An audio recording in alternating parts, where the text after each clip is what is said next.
3, 2, 1. Good morning. It is Monday, TGIM, 8:45 in the morning.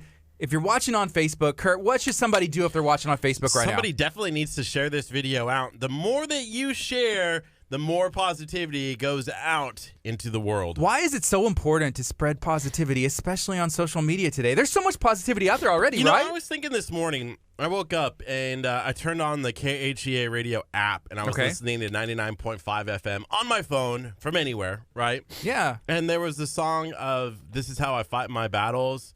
You know, it may look like I'm surrounded, but I'm surrounded by you. It's a great song, right? It was playing and it got me thinking about something. I love being a Christian, for one thing. Okay. Because when there's things that's going wrong, I have a way that I can get rid of that wrong thing, right? And I started thinking, like, if you don't have that, like if you're not a Christian, how do you get through negativity? How do you get through something that's bad in your life? Because there's a lot of negative people in the world. Why do you keep looking at me so deeply whenever you say that? Because you're the negative Are you looking person? through me? There's a lot of negative people out there. Yes. And their solution to their negativity is more negativity. And so I love positivity, and I love what we do here at KHEA Radio. Two negatives make a positive, though. I learned that in school, right? I don't think it's only math. If you're already down, doing something that's going to make you even more down, I don't know about that. Yeah, I feel you. Hey, let us know if you're watching on social media. What are you up to today? Feel free to share this out. I see that Karen Edge, what's up to Karen and the team? Cruise planners. They gave us a cruise to give away. She said, hey, I got a cruise this weekend. Hope you guys have a great week. I know you're going to have a great week. I want to go back on that Royal Caribbean boat. I don't even have to go out. Just let us stay in the dock, you know, the rope and anchor down. I just want to get on, maybe go lift some weights and jog on the top and then dive in the pool. You know, if we got the best kind of like, I don't know, undercover mask, maybe like the glasses with like the nose and the mustache, you could sneak onto the boat, right? Yeah. As somebody else. As Karen. So we got 25 seconds, and we're going to go on the FM as well. Curt, I like your hat today. Thank you. Big Brothers and Big Sisters. It's located in Galveston. They do a lot of cool stuff for the community, and so I wanted to rep them today. Yeah, and if you have something cool going on, let us know. Again, we got 8 seconds. Feel free to share this video out on Facebook. Let's spread some positivity. Here we go. Good morning. This is KHEA Radio 99.5 FM. That was some Toby Mac. This is Kickstart. I'm Gardy. And I'm Curt. It's 8:48 a.m. on a Monday. TGIM. We're spreading some positivity today. And today's been interesting so far. I had to take an Uber to get to work. You could have said, Curt, come and pick me up. But at no point you had all weekend. And you didn't even say anything to I was me. dropping hints. I was dropping hints all weekend, like you say. I was like, yeah, I'm not going to have a car on Monday. I don't know how I'm going to get to work. I don't want to take my wife's car because she won't have a way to get around. Do you remember any of this? Because I multiple times, and you're just like... How is that my fault? Where to be like, hey, do you need something? Because I hate to put you out, and I know how Monday morning can be for a lot of, not us, of course. No, not for us. For a lot of people, it can be a difficult time. And so I didn't want to put any extra pressure on you. God forbid that you had to wake up like an extra minute early. I would have woken up an extra minute early to come pick you up. Well, thank you. I've done it before. Yes, but that was a different Curt. That Curt worked out. That Curt was eating good. That Curt was really, really there for me. Now, that Curt, if I would have been like, man, I don't have a car, you'd be like, do you need a ride? Do you need this? And I'd be like, Curt, wow, thank you so much. This Curt, I don't know. I feel like this Curt would also do that. You know, you got to appreciate it. I've done this before. Okay. I have to drive. Your house is easily a 20-minute drive away. Well, you know what? My best friend Carl, the Uber driver, he drove all the way from Mount Bellevue to come get me and take me to work. And I still beat you here. Thank you, Carl. You're the best. I appreciate you. Shout out to Uber, man. Uber? Yes. But how much was that? How much did that cost you? Priceless. Priceless. I got to work on time. Shout out to Carl. $30, $40 later. It's kind of ridiculous. Hey, you know what? He was driving this awesome Jeep, and I was like, where'd you get that Jeep? And he told me, and I was like, you know what? Shout out to Ron Carter, like our newest partner in League City.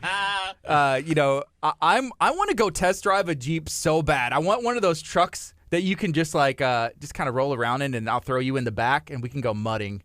Does that sound like a plan? Those Jeeps are not real Jeeps.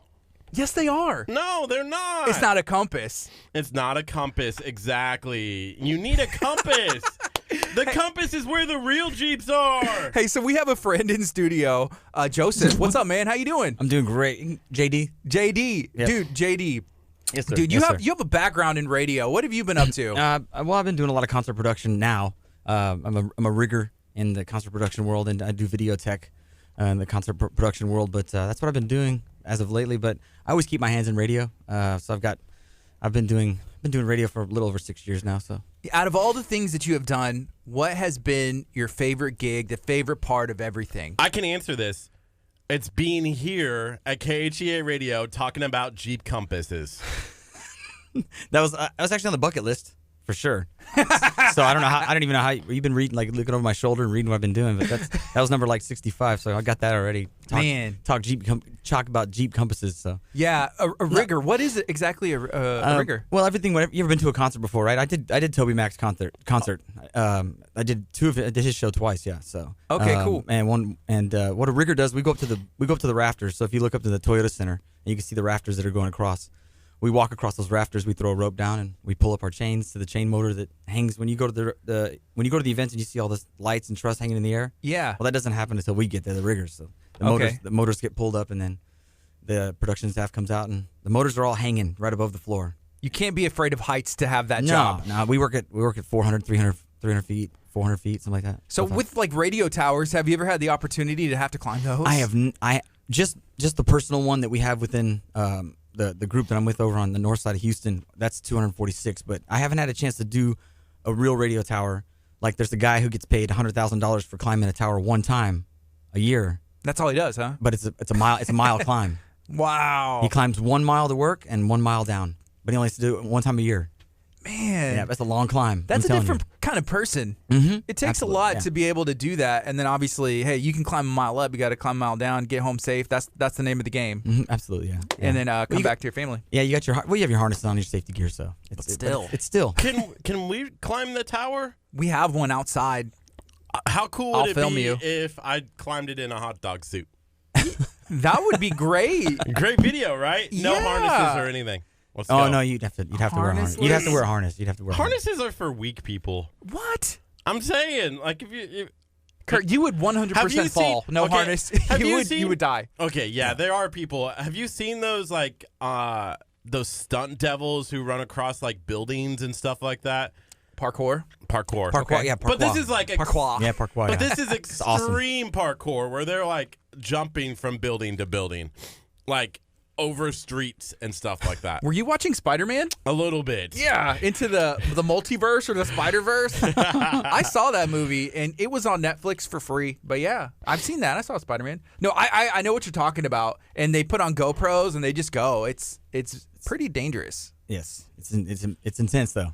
Yeah, really intense. I don't think I'd be able to do that. Hey, we got about 6 minutes, and then it's going to be 9 o'clock. We're going to have our first guest in Captive Creative. We're going to be talking about video production. We're going to be talking about Academy. I want to talk about the Astros because he's done some really cool. Captive Creative does some good content for Academy and the Astros. It's you saw dope. They scored 23 runs the other night against the Orioles, right? I did. That was nuts. It's a record. The MLB is like deciding whether or not they should allow the Orioles to compete in the Little League World Series. And it was like right on the heels of the Why Not Us, little 89 Orioles. Did they go to the? I'm so unfamiliar with the Orioles. Like, like what was it about the 89 Orioles? I don't know. And it's like the Why Not Us, like the whole We Are Family from the Pirates. Yeah. The 70s We Are Family. So it's like everybody has this weird slogan. And I was like, I guess the Orioles were that irrelevant. I remember Cal Ripken, right. Jr. Cool. Right? And he was the Iron Man of baseball, played 1,000,000 games in a row, tearing it up, number 8. That was the only Oriole that I could ever name. And then like the cookie, the Oreo. But then Adam, is that right? The Oreo cookies, and you dip them in the milk, and it has like the got frosting milk? Inside. Yeah, double stuff that. Oreo, double stuffed Oreos. No, they make like all kinds of flavors now. Hey, by the way, that's the most famous Oreo. I'm so sticking to this. Like there is no reward if you work out, but there's a reward if you eat Cheetos. Well, I'll tell you. But wait. I'm standing by it. I'm using it all the time. We don't work out. We don't work out for our health, man. We work out so we look decent while we're. Yeah. That's it. That's the whole not point. the reward. Well, listen. So I was talking to one of the guys at my gym who's a trainer, and he was like, "Hey, this will make you, get your cardio up and go." I'm like, "Hey, listen, Dennis, I love you, man, and I love the gym. I'm not working out so I have cardio. I'm working out so I look like a superhero." I told that to my wife, and she said, "Well, you could look like Jim Caviezel, like when the Cardigan, like before he turns into the Hulk." I was like, touche. I guess I'll take it. Oh, he's still a superhero, right? He's in the Marvel universe. That's old school Hulk. Is that Lou Ferrigno Hulk? No, not Lou Ferrigno, but like in the current Marvel movies, you know how before he turns into like the Hulk and it's just like he has the glasses and the cardigan on. Oh, yes. She said I look like him more than I was like, well, I'll take it. I guess it's funny. That's one of the funniest things she's ever told me. Kind of a jab, but I still love you. Yeah. Kind of true. Close to home. Sometimes those are the ones that hurt the most. It's one of those where you start laughing and then all of a sudden you just start crying. Because it's true. It's true. You're just like, sad day.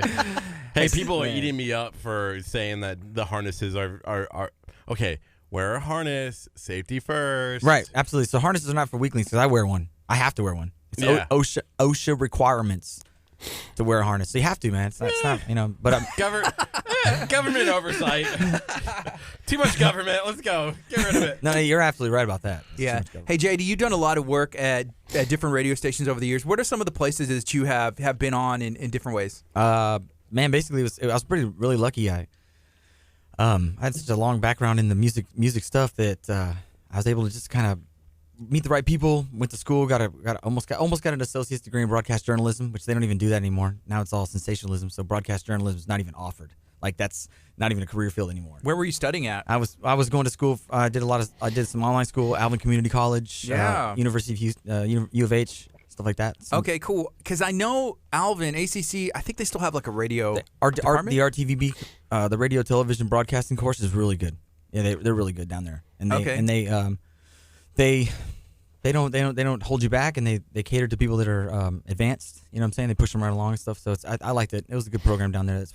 That's what got me the internship. I worked with Walton and Johnson.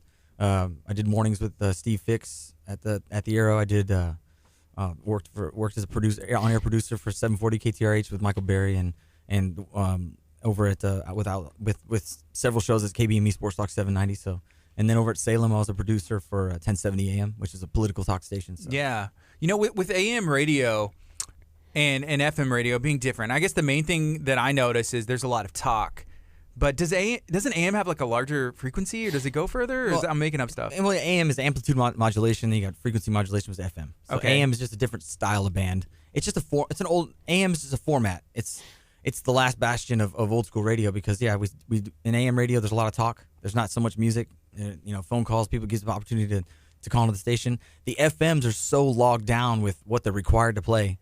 Unfortunately, I hate to say this, Rod Ryan's a really good friend of mine over at the Buzz, but I heard them play the Muse Uprising at 6 a.m., at 10 a.m., at noon, and at 1 o'clock. And then there was like sprinkled in there 2 other times. So I heard Muse Uprising like 6 to 8 times before even noon. Do they feed you the songs that you all have to play, or who picks that? Because it seems like it is like, this is a hit, and so you hear it a lot. Well, you'd assume that because with the smaller radio stations, you can play the hits, and then people are going to listen.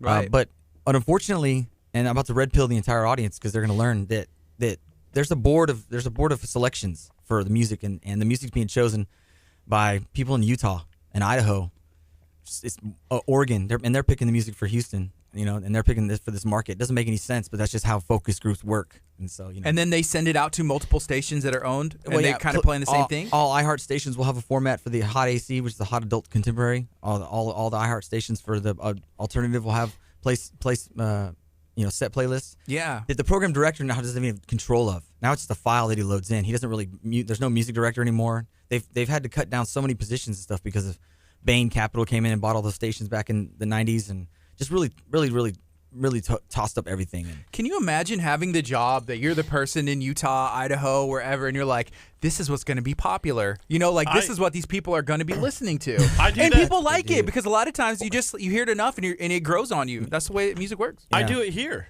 Exactly. Kurt's like, look, I come in and I wear a polo with a suit coat and a hat. Yes, you are. This is what popular people are wearing. Like, come on. You know what's funny? I had a gentleman come up to me, and I love getting feedback, Right. positive and negative. And he was telling me, like, hey, some suggestions about songs. And this at this point in time, it was, like, hey, I don't like this song. I'm like, okay, thank you. And if you see me out and about, feel free to tell me, hey, I want to hear this. I don't mind. I'd rather hear something. At least I know someone's listening. I bring up suggestions all the time. It's different coming from you. No, we're never playing that song. I appreciate your suggestion, Kurt. I will take that into consideration. I still want some FM static on my FM radio station. Let's go. That's true. But the suggestions that he was making and for the song, he was like, well, is it you that does it? I was like, well, it's, I'll put in some music, and then there's some other people. But he was kind of not liking the songs that intern Ethan had put in. But I wouldn't throw him under the bus. We miss you, Ethan. Come back. Come back. We play on the FM. Me too. It's all good. It is 9:01. This is KHEA Radio.com, 99.5 FM. It's Kickstart. We're going to be on till 11 a.m. spreading positivity in the community. If you're watching on Facebook, smash the share button. If you're listening on the FM, maybe you're listening on the KHEA Radio app, then all you have to do is call, text a friend, tell them, hey, download the app. This is a show you don't want to miss. We're going to be talking to Captive Creative this morning, and then we're going to be talking about food. But it's different. Yeah, I'm intrigued to know a little bit more about the company. I ran into them on Saturday. They were at a volunteer event from the Helen Library in Lamarck, in Lake City, and they were talking about they had delicious food. They had some meatballs, they had some little sandwiches and stuff. Could you sample? Yes, you could sample them, and they were delicious. They had boneless wings. Oh, I love wings. Eat boneless wings, Kurt, all the time. Those are chicken nuggets, man. We've talked about this before. Listen. I don't care. There's nothing wrong with chicken nuggets. I'm just saying. Well, see, I don't want nothing that I'm like, okay, now what do I do with this? You're walking around, you're filming. Trash can. But then you have to go find a trash can. What's the little nub on those chicken nuggets for? There's some that come that are some perfect, like not perfect circle, but mostly just round. And then there's that one chicken nugget that's got like a little kickstand on it. Yeah. They might ever know. I mean, I'm just wondering. They got like 4 different shapes. Yeah, things you think about, Yeah. Like, what is this all about? I love wings, but I like them on the bone better. It just makes me feel like I worked for it. Right. And it's football season, football starting. Like, is there anything better than like buffalo wings, hot wings? All drums, though. All drums. You like the drums? All drums. No, I don't like the little wings. That's... Yeah, I prefer the drums too, but there's other people that like the whittle winglets. I don't know. There's the whittle winglets. There's weird ways to eat them. I see all these videos on social media that are like, oh, it's a hack. But yeah, apparently if you peel off one end, peel off the other end, and then you can slide the whole thing off, and that makes it a little bit easier. And now I got another squiggle in my brain for learning something new. Just that's how it works. Ow! And then it's gone. That is radio gold right there. Yeah. Kurt, you love wings, huh? I love wings as long as they don't have the bone, because then I don't have to walk around with them. Yeah. I hate that, especially like at an event. Okay, if you're sitting down at like Buffalo Wild Wings, okay, I can understand having that bone because then you have a place to set it. Yeah. But if you're walking around an event and you're like, okay, now I gotta go find a trash can, Okay, here's something else, and this does have to do with chicken nuggets. The other day we were filming, hanging out with United Way, which we support, and we have a cool video coming out for them. And we pulled into Burger King. They have 4 nuggets for $1.29. You can get 10 nuggets for $1.49. So Kurt orders, hey, I want a number 7, just the sandwich, and I'm driving. And then I want 4 nuggets. So I placed the order for him, and they're like, hey, would you like to get 10 nuggets? It's $1.49. He was like, no. And I was like, okay, dude, chill out. I'm relaying the message. Well, and then he was like, don't try and upsell me. I'm like, dude, it's 20 cents. Here's the issue. And 6 more wings. 6 more. Here's the issue. And people who are watching right now on Facebook or listening on our FM, you can chime in as well. Okay? If I want to eat 4 chicken nuggets, then I'm fine with eating only 4 chicken nuggets. If I don't want to get fat and eat 10, why would I want to spend an extra 20 more cents for food that I'm not going to eat? That's what's wrong with our society. Is we're like, oh, it's only going to be another 20 cents for me to get the upsized extra large, when you don't need the extra large. Are you worried about getting fat? No, because I work out. Doing what? Eating Cheetos. That's fair. No, I would have done it. I would have given them away. There's something you could do. It's 20 cents. It's just could have given to the local panhandle. The local Gardy's panhandle. mad because he would have got 20 cents and would have got 6 chicken nuggets that he could have eaten himself. What? I don't eat chicken nuggets, man. Okay, But see, then who? I can't eat fried food. It was you and I. Who am I going to give it to? You could have given it to the The United local- Way, the local given it back. panhandle. We The just local panhandle. we had left to the pantry. There was people literally in line like for food. There's all kinds of things you could have done. But then I'm wasting 20. Okay. It's all not right. wasting 20 cents giving food away to somebody that's I'm hungry, standing Kurt. by my decision that I wanted 4 chicken nuggets, and the lady who tried to upsell me should not have tried to upsell me. So I think that's a deal. That's a deal. It's deal. still upselling. Yeah. Whatever. Hey, Kurt, tell people about the Taco Taco Cook-Off if you Taco could. Taco Cook-Off is taking place October 12th right here on the campus of Abundant Life Christian Center, 601 Delaney Road. We broadcast live every morning from the campus of Abundant Life, and we're so proud to be right here in Lamarck, Texas.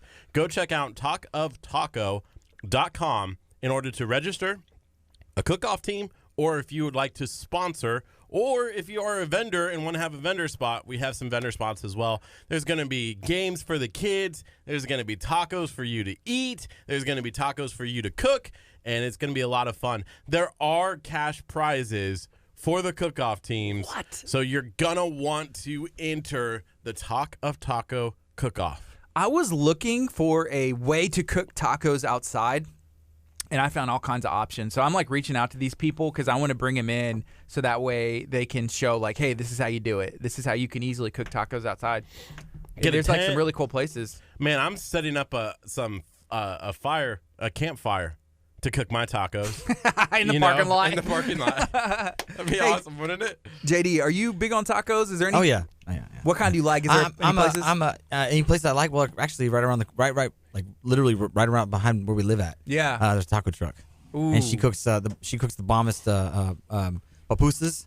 She cooks pupusas. I love those things. They're so amazing, man. I lived in LA for a few years, for over 5 years and stuff. So being down in San Pedro, man, we got a lot of good restaurants and stuff down there. So Is it different like that LA Mexican yeah. food? Tex-Mex in LA and Los Angeles Mexican food is totally different. But they're both good, huh? Oh yeah, they're both good. Except for you, it seems in Texas you have more plates. There's more like plated foods, like Yeah. For one thing, like the mojado burrito, like Mm-hmm. they don't do that. They don't do that on the West Coast. There's no wet burritos on the West Coast at all. No burritos? No wet. Oh, wait. Yeah. They don't do that version like they do here. You get your burrito and it's covered in stuff. So they don't, Oh, yeah. They don't do that too often over there. But also the shrimp. What do you call it? The michelada. Yeah. Michelada is totally different out there than it is here too. It's kind of funny. It's like more decorative. It's weird. Yeah. Like here it's a drink. Yeah, LA style, everything. LA's it's like a big thing. It's like a chore. And then it's like a chore, and then it's like a chore, and then a drink. Yeah, but Oh, man. Hey, good morning if you're watching on social media. What's up, Skydive Galveston? We see Miss Leaning and Anthony Tupper, everybody that's tuning in.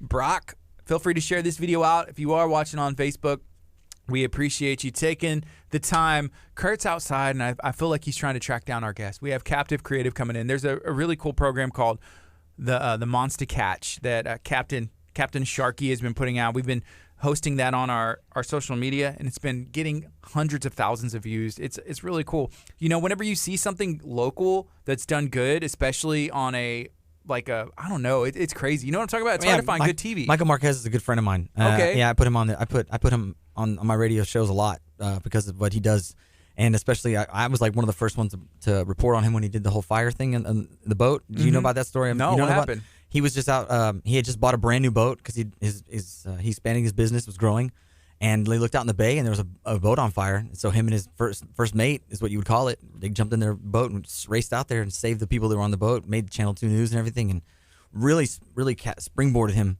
forward in the public eye and what he does and stuff. So Michael Marquez is a good kid. He's a really good kid. I've known him since he was a sophomore in college. Okay. And so he's grown and he's a good guy. Yeah, he's still really young. I think he just turned like 23 years old. Something like that. Yeah, he just graduated college not too long ago. So Yeah. he's a smart kid, man. Stay away from the negative. Yeah. Have you checked out the Monster Catch? Have you seen that? I've watched it. I'm fascinated by it. I want to go and do that kind of. I'd like to go do that kind of fishing where you're that situation, but I don't really like the water too much. Yeah. Do you get seasick? No, I was in the Marines. I served in the Marine Corps for 5 years. You can't get seasick doing that, but it's just once you go out in the water, you're in the bottom of the food chain. That's not something. That's not something I'm comfortable with. Yeah. Whenever there's the Monster Catch, like, okay, is the monster catching me? Right? Well, like, Marco Marquez is putting you on sharks. I mean, he'll put you on the ship, the ship that needs to be in the right spot for the fish. yeah. And don't worry, I didn't say a bad word. I was saying ship. It just came out bad, but yeah, he knows what he's doing. He's really good. Yeah, really, right now really good. it is 9:10. This is KHEARadio.com, 99.5 FM. It's Kickstart. We're going to be on till 11, spreading some positivity today. So if you have any thoughts, if you have any questions, feel free to send us a text, 346-704-1806, or keep the comments going on our Facebook stream. Feel free to share this video out. Let me know what you got going on today. We're going to take a quick break on the FM. Keep it going on Facebook. It's KHEA. Yes. Boom. We're on Facebook right now still. so they can see us. So we'll see what we're talking about. So anyway, like you don't have a show intro?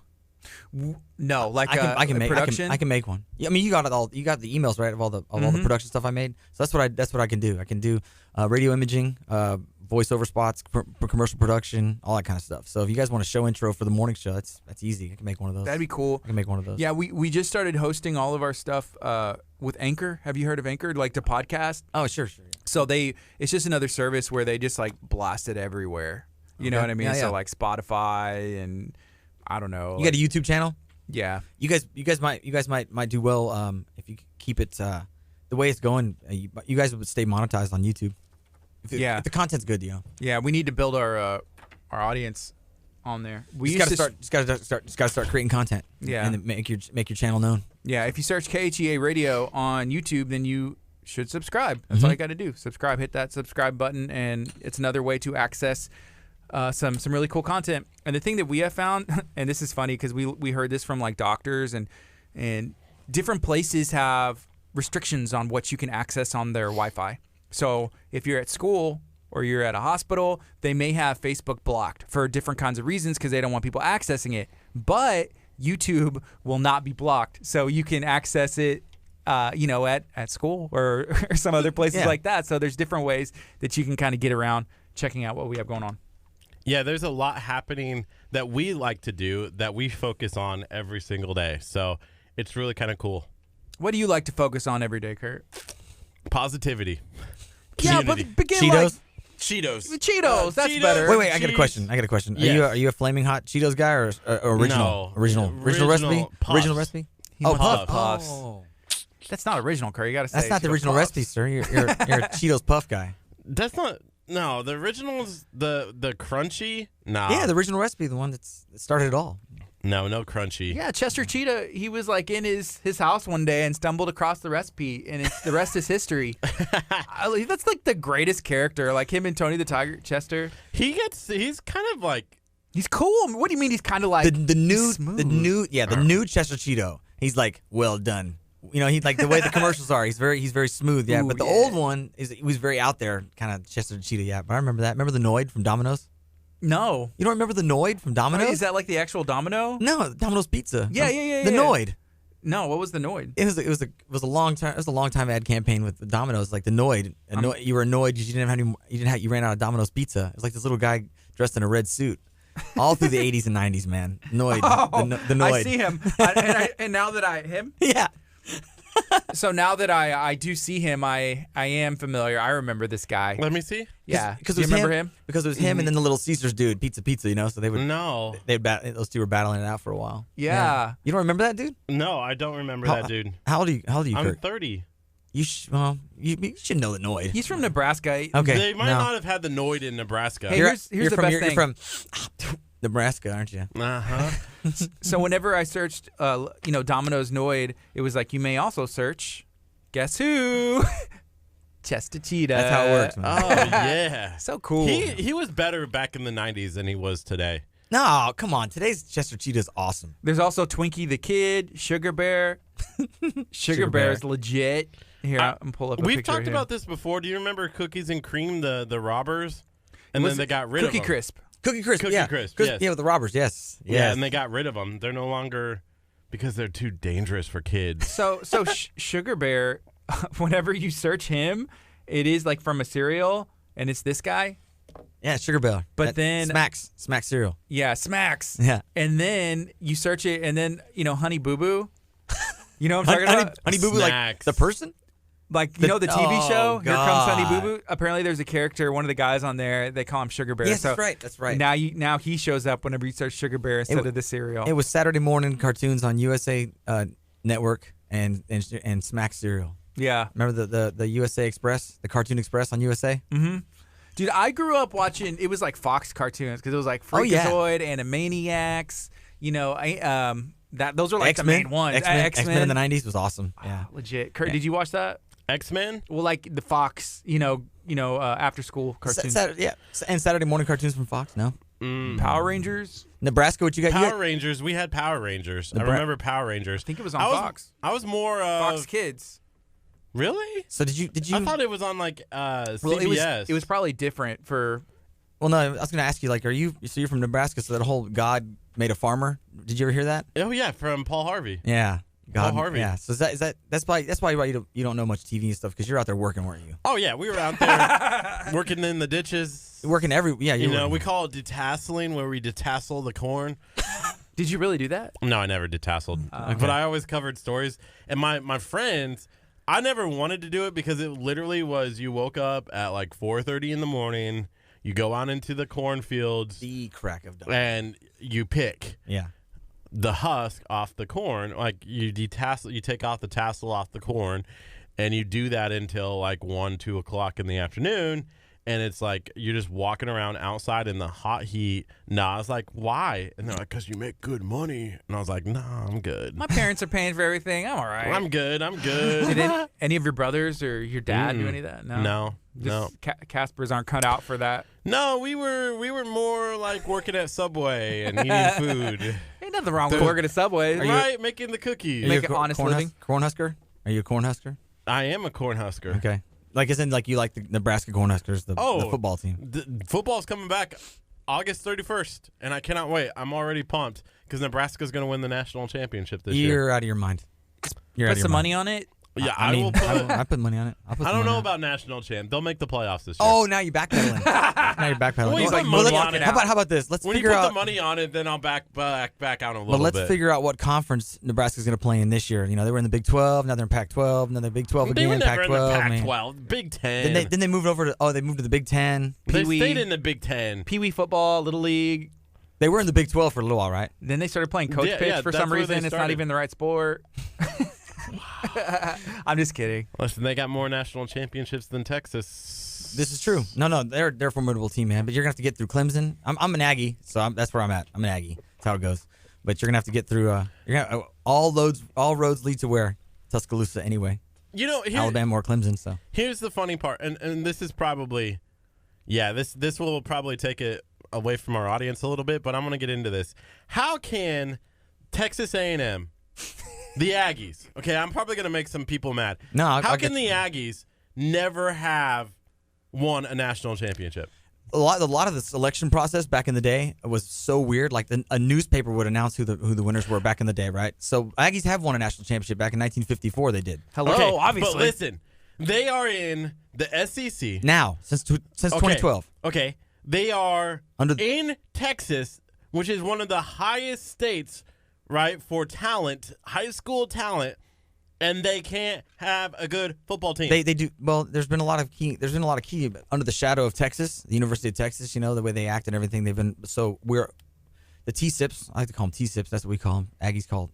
They're T-Sippers. Yeah, T-Sippers. Man, they've had their thumb down on the Big 12. They've had their thumb down on Texas A&M. It's just been kind of just in the shadows, man. We've had successful programs with R.C. Slogan was our coach. We won the Southwestern Conference. There's only one school that held Bo Jackson to 0 yards in a bowl game, and that was Aggies. So anyway, and that was Bo Jackson when he was like, young and really good with Auburn. So like that was the A&M's that been good. It's just being in the shadows of other teams, man. And then how the AP selects who the national champions are. It is what it is. Because you're like not Notre Dame, so you're not going to be. You know what I mean? You know what's weird about college football? It's like you're a champion. You get a bowl game. You get a bowl game. Everybody's a champion. I hate the bowl game system. I want It's a weird. I want a 64 team playoff. Oh. Let's go. They do it for the March Madness. Yes. He took off his glasses. Oh. No. You make a great point. The actual playoff or something like that needs to be expanded, but they should just get rid of SEC, Big 12. They should just cut the United States into 4 sections, called the Northwest Conference, the Northeast Conference, Southeast, Southwest Conference, whatever, and have at it.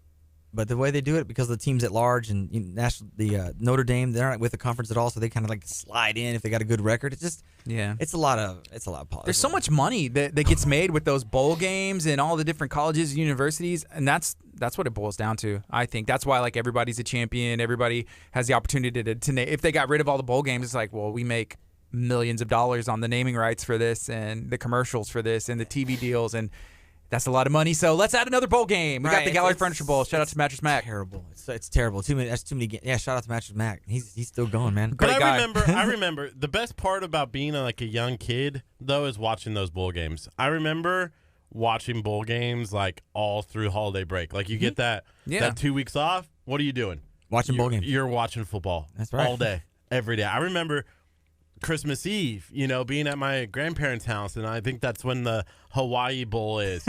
And the Hawaii Bowl, they're playing in Hawaii, and you're sitting there opening up presents, and you're like, Cheetos. How cool would it be, to watch the Hawaii Bowl? You open up the Cheetos, fun. Just what I always wanted. Listen, it's so good. I love Cheeto Puffs, too. If you want to get on my good side, you got to get those Cheetos. Note to self. Okay. Note to self. Never buy Curt Cheetos. September 21st is my birthday, so I expect this whole room. Can you imagine? Okay, dream day, right? Okay. Come in here, and this entire studio is filled with like bags of Cheetos, and you have to like swim through it.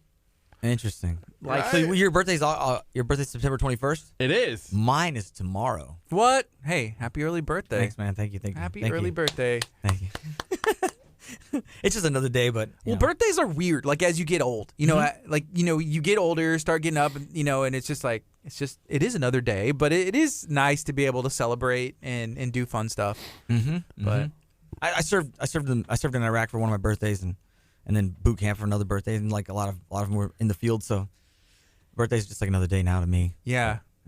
But, How old were you in Iraq when I was over there? I was 22, 23. So that's whenever you turned 22, 20, like happy birthday. I turned 23 while I was over there. Yeah. Do you tell anybody it's your birthday? Do people know? It's just kind of like, oh, yeah. Like when I was in boot camp, I went to boot camp on my birthday year, and I went to boot camp from July to September, and so I turned 19 in boot camp in 2000, and you don't want to tell people your birthday in boot camp. Now once you get to the fleet, that's different. Now it's a whole nother world. So yeah, you live your life normally. Yeah. In the fleet, but in boot camp, kind of get that yourself. What is it that compelled you to join the military, especially during that era, that time? Well, no, 2000 was quiet. We just elected George Bush.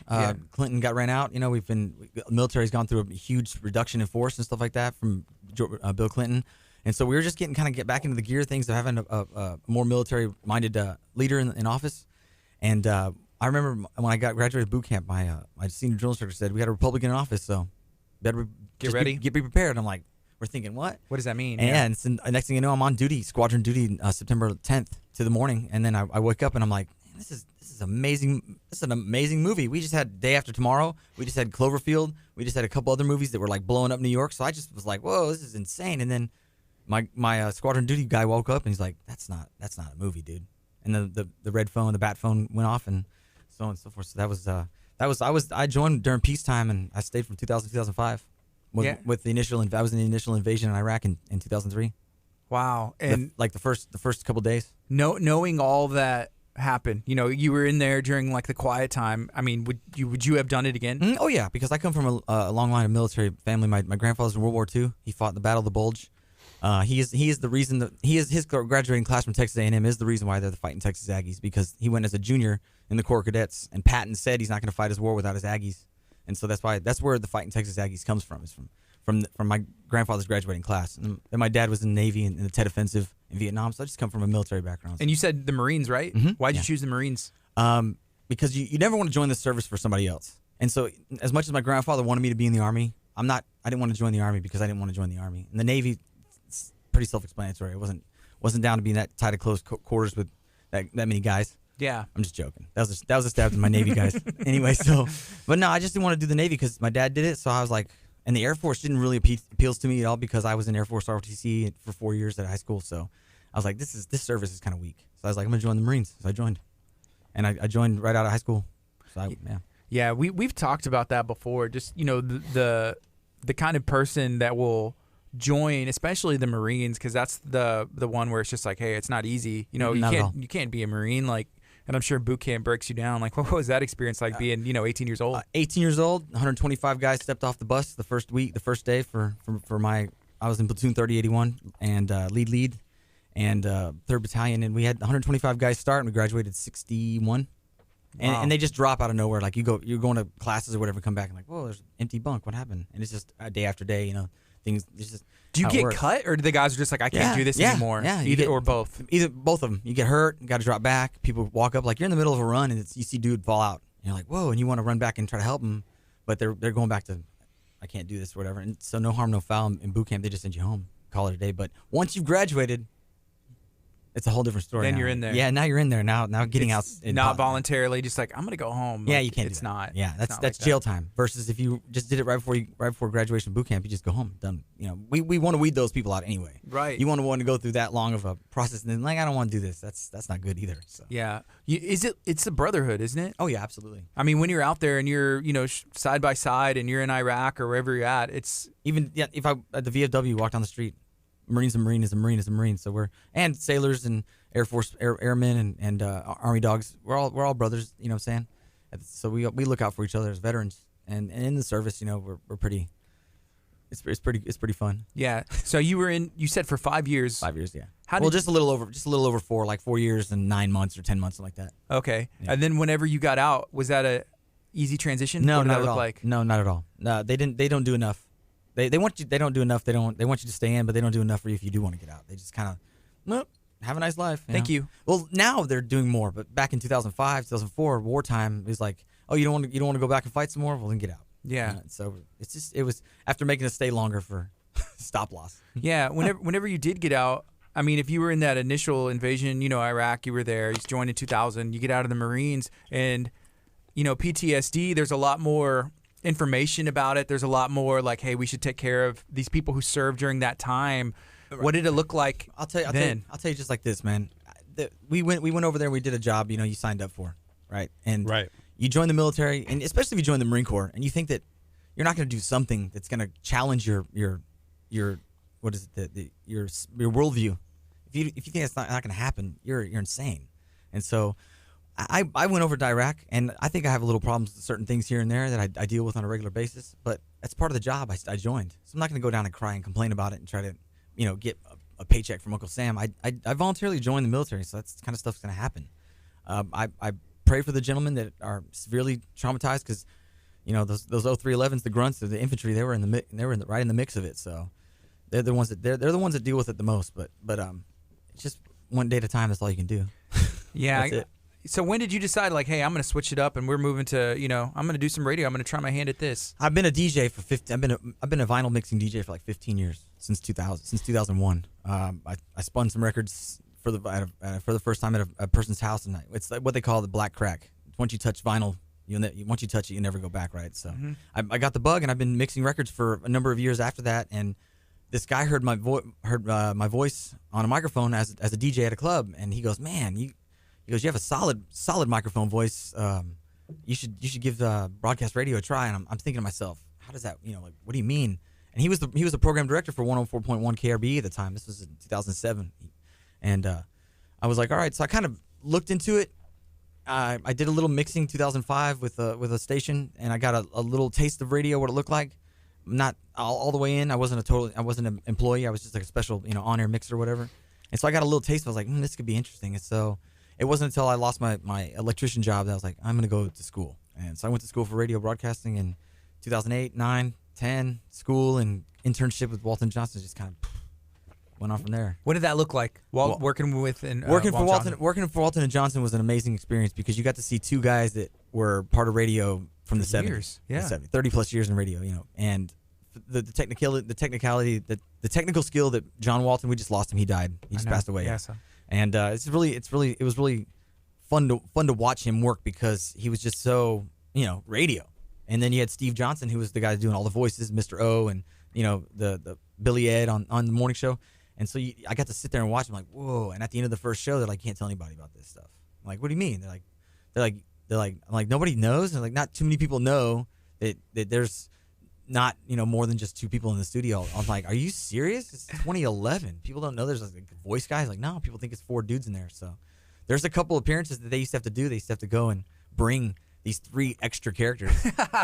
Seriously. So did they like pre-program some of that, or he would just like change his voice and just go? A lot of it, yeah. That's all. That was off the cuff. Like he would change his voice just by when you've been a team and you're working together for so long, it's just cues, man. There's Hey, Gardy. I mean, sometimes I do the same thing. You got one. What? I mean, We need to work on that one. Yeah. okay. Yeah. I've got it's being working with voices, man. It's you got to be in the moment. You know, Gotta be in the moment. I was in the That moment. wasn't it. That wasn't was it. in the moment. No. Yeah. So me and Kurt, like, how long have we been working together now on air? Too long. I mean, sorry. 2 years? Going on 2 years in November since It'll we be 2 started our years. morning show, so 2.5 that we've worked together. No, I besides the drumming on the desk, you guys have great chemistry. You guys have great Besides the chemistry. drumming on the desk, that's part of it. It sounds. You can hear it in your ears as it drums. We used to have a engineer over at Clear Channel iHeart, because I worked there for the name change. What I say, right? So he would stand there in the glass Just monitoring, and just staring at you, and he'd be like, at the end of the situation, at the end of the show or the segment or whatever, he would tap you on the shoulder and be like, 9:05. Why were you drumming on the desk? Ooh, mental note. And you're like, I don't remember. I was like, oh, I didn't like that. That's it. Yeah. So that some people are just about that stuff, It's Sure. kind of funny, the nuances of radio, man. It's just whatever. And in radio, you don't say program, you say programs. It's like Programs? Programs like NASA, What? That's the way they do it. Yeah, programs. It's like program. It's the program director. It's not program director. It's the program director. Program director. No more point either. 99.5. 99.5. No more point.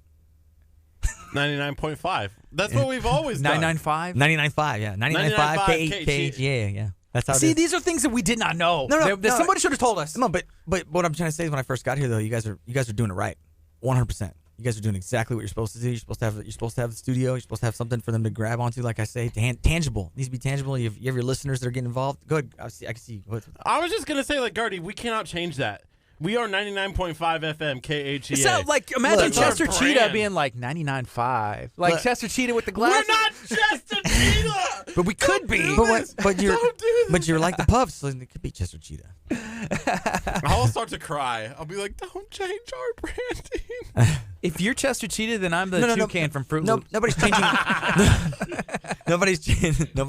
Nobody's changing your branding. It's just what the FCC has moved towards. Is like the whole point thing is kind of it's old school. So Yeah. that's all I'm saying, man. But I feel 99.5 ya. is cool. 99.5 is tight. It is what it is. It is. Don't you point your watch at me, boy. Hey, it's 30 seconds left, and then the song is over. There's some elevation jamming, and then we can go on the FM for a bit more. So, can I share this funny story? Because we can bring it up next Monday when Captive Creative comes in next Monday. Yes. But he went to his office thinking that it was at his office. Oh, Because I have on the calendar Captive Creative, and I shared it with him. So he was rushing to his office for a meeting, and he was like, I don't have a meeting at my office. I was like, no. And he goes, I was looking forward to this. oh man. Here we go. Good morning. This is KHEA Radio 99.5 FM. This is Kickstart. I'm Gardy. And I'm Kurt. It's 9:33 a.m. TGIM. It's finally Monday. We're going to spread some positivity, having a good time, hanging out with JD, learning about everything that's going on in the world of radio, television, and how the future is going to turn out for us. I don't know. I'm so glad I didn't mouth and start speaking the same thing that you were, like I usually do sometimes. Thank Because you. I almost said TGIF, Wow. but you went TGIM, so I'm It's glad Monday. I didn't. It's Monday. I forget the days when you work 7 days a week. It's everything just runs into each other. Yeah, It's that's like okay. because if you work 7 days a week, then it's really never Monday. Yeah. I saw a post that I made. I was like, Every day's a Monday, so you better just be happy. Every day's Monday. I posted this, I was a Facebook status. This was 2 years ago. I said, oh, happy Monday, everybody. And they said, awesome. And then I said something like, yeah, Monday was 2 years, 7 days, 800 minutes ago, because it was so long since you've actually had a Monday because when you work 7 days a week. Yeah, and Monday, if Interesting. you think of mundane, whoever decided to name these days, they Or- weren't really or- thinking that well. Or if you're really creative, you can do the whole, remember the Mickey Mouse Club? Mm-hmm. How's it go? MOS. MICKEYMOUSE. So you can say MONDAYSUCKS. Monday sucks. Monday sucks. Yeah. Hey, in the rest of the industry, like in different places that you have worked, how do people feel about Monday? It's terrible. Is it? It's the worst day. It's the worst day. Yeah, I mean, unless you're moving, like if Mondays are Monday's just terrible. Tuesdays where you start picking up your gears start to go. Wednesdays hump day. Yeah. What day is it? Hump day. Hey, not yet. 2 days till then. So Wednesday, then you go cruise on the weekend. Mondays suck, man. Yeah. Even in the production industry, working at Sony Studios, the Sony Film Studios, it's still terrible Mondays because, just because. Because reasons. Now I got to put out fires, and you know how it is. Yeah. But if you change your mindset, yeah, you can have a positive Monday. It's that mind shift. Like, hey, it's another great day that I get to come in and make some money and do some work. Well, not everybody's happy. Not everybody's really happy about where they're working at. That's true. This is what it is, man. Unfortunately, but go out and find find something. Go find a different job, like something you're passionate about. Something you're passionate about, absolutely. And don't ever let anybody tell you can't. There's ways to do it. It's really, really difficult to get into broadcast radio. It's very hard, and so the hoops I had to jump to do it made it worthwhile. So if you put your mind to it, what is it? You put your mind to it, you can do it. You can do it. So we kind of stumbled into it, but we found something that's a lot of fun that we didn't even know we had a passion for, and now we get to try and spread positivity because, there are a lot of people doing it, and we like to connect with them and share their story, and it's a lot of fun. And it's a lot better than being negative. The other day I was listening to something, and like literally every other word was a cuss word. And everything was just like negative. Right. And I was like, I had to shut it off. I was like, I can't. What were you listening to? It was just something on the radio. Garbage. It could have garbage. It could have been cussing on the radio. Well, it was an online radio. Okay, there you have it. Yeah. But every other word was It's terrible, right? It's terrible. And I was like, it's cringy. Mm-hmm. Yesterday we were talking. Pastor Josh Rudolph was preaching here at Abundant Life Christian Center. Services are 10 a.m. and 6 p.m. on Sundays. Mm-hmm. And he was preaching at the 6 o'clock service. And he was talking about the anchor and how sometimes you dragging around an anchor, and it just gets heavier and heavier and heavier. And through God can release that. The same thing is good with positivity. You can drag around negativity. You can drag around like, hey, I don't have any money, or hey, like, something else has happened in my life, and just drag that around. And even if you aren't taking a Christian approach to it, if you're being negative, you're going to carry that. But I think it's going to show on you. At times people don't know, how do you let that go? Like, maybe I don't have enough money to pay my bills this month. That's going to drag you down, and you're carrying that. But like, how do you actually let that go? Like, what do I need to do to release that? Ask Gardy for a raise. That would work. That's the first step. But what do you do when I say no? Then you ask again tomorrow. And you ask until you beat them down until they give you that raise. Yeah. Not literally beat them down. You can try. Let's go. But just taking that positive approach to everything really makes a huge difference. I think, because one, you can show it on your face, you can show it in your actions, you can show it in your deeds. It's just a different approach. I saw a meme the other day where it said, it takes so many, muscles in your face to frown, and it takes this many whenever you smile. It's a lot 62. less. It's like 62. Yeah, like 36 muscles to frown, and like 12 to smile. Yeah, and it was like, think about how many calories I'll burn if I'm just mad all day. Like how much better shape I'll be in if I'm just upset. Because you're using all these muscles. It's just strong facial, face muscles. Facial muscles, though. Yeah. You get some good lines. Get some good, facial frown lines, though. Get the crow's feet going on if you frown all day. See, I have these dimples that show up because of the smile that I have every day. I thought those were like scars. Scars to my beautiful. Scars to my beautiful. I thought those are scars. Are those dimples? Yes. I thought they were I thought you got cut or something. Have you seen... Wow. Is it The Dark Knight? Yeah. Or, how Why scars? so Why serious? No, they're happy. Let's put a smile on that face. Josue says, great conversation, guys. Keep it coming. He does Tell Us Thy Life, which is about bringing positivity and quotes and T-shirts and everything. He's partnered before with KHEA Radio, and I think it's a cool way. Sometimes put it on your shirt. You know, put that positive message on your shirt. Put it on your hat. Walk in carrying big brothers, big sisters. Let's go. Yeah, and then people would want to know, hey, what's that ad about? I wore my Nacho shirt to go work out this morning. Really? The first time the Astros won. Yes. Nobody asked me why my shirt said Nachos, though. But I still felt like I spread some positivity. Well, they were probably kind of concerned because they're like, man, if I go over and talk to them about nachos, I'm going to get off my plan and I'm going to go eat nachos. So you want to hear some positive? You want to hear how to have positivity? Here's how you have to have positivity. Is working the broadcast in 2011, 2012 for the Astros when there was like 400 people at the stadium and they won no games and they lost 100. I mean, yeah, they lost 100 games that one season, and it was like they actually had everybody in the stadium. There was like maybe 400 people in the entire Minute Maid Park, and they just got on the loudspeaker. Everybody move forward. Yeah. So there was people like way up in the above the Crawford boxes, like way up there, yeah. And everybody just moved down, like they didn't care. It was like that bad. But that's where you find positivity. We're like, we're gonna be good though. This is the quiet before the storm. Yeah. That's what we're saying. We're all saying that, and look at it now. look at it. Like it just kept one year after another. I'm like, whoa. You know, one of the things that we've talked about, you know, the other day, I had two big major issues that happened to my car. You know, no AC, and then my alternator went out. Right. Oh man. So in total, the original quotes was like $2,500 on a $3,000 vehicle. Right. You know, that's like amazing. So it's like, oh man, that's insane. Like, how am I going to come up with that money?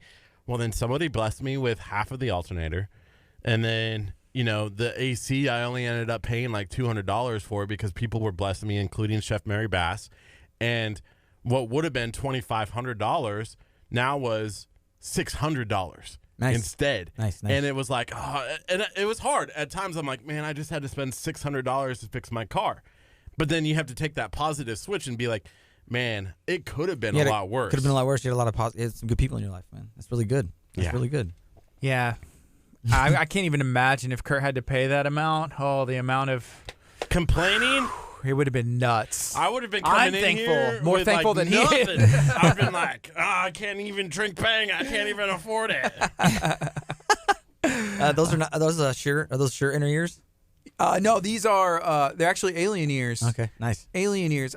So I've used some Shure before, and I love these headphones, but I just thought it was different, and so I already had these molded. That's the way to go. That's the way to go, man. This is the old school can style. You know, like it's cool for the guests, right? Just a temporary thing. But yeah, when you're back there working, you want something lightweight, and that's exactly what I use. So. Yeah, it feels good. Yep. Right now it's 9:42. This is KHEA Radio 99.5 FM. We're gonna take a break on the FM. Keep it going on the Facebook live stream. Here we go. So how come you don't gear your show to be around the music and stuff? I don't know.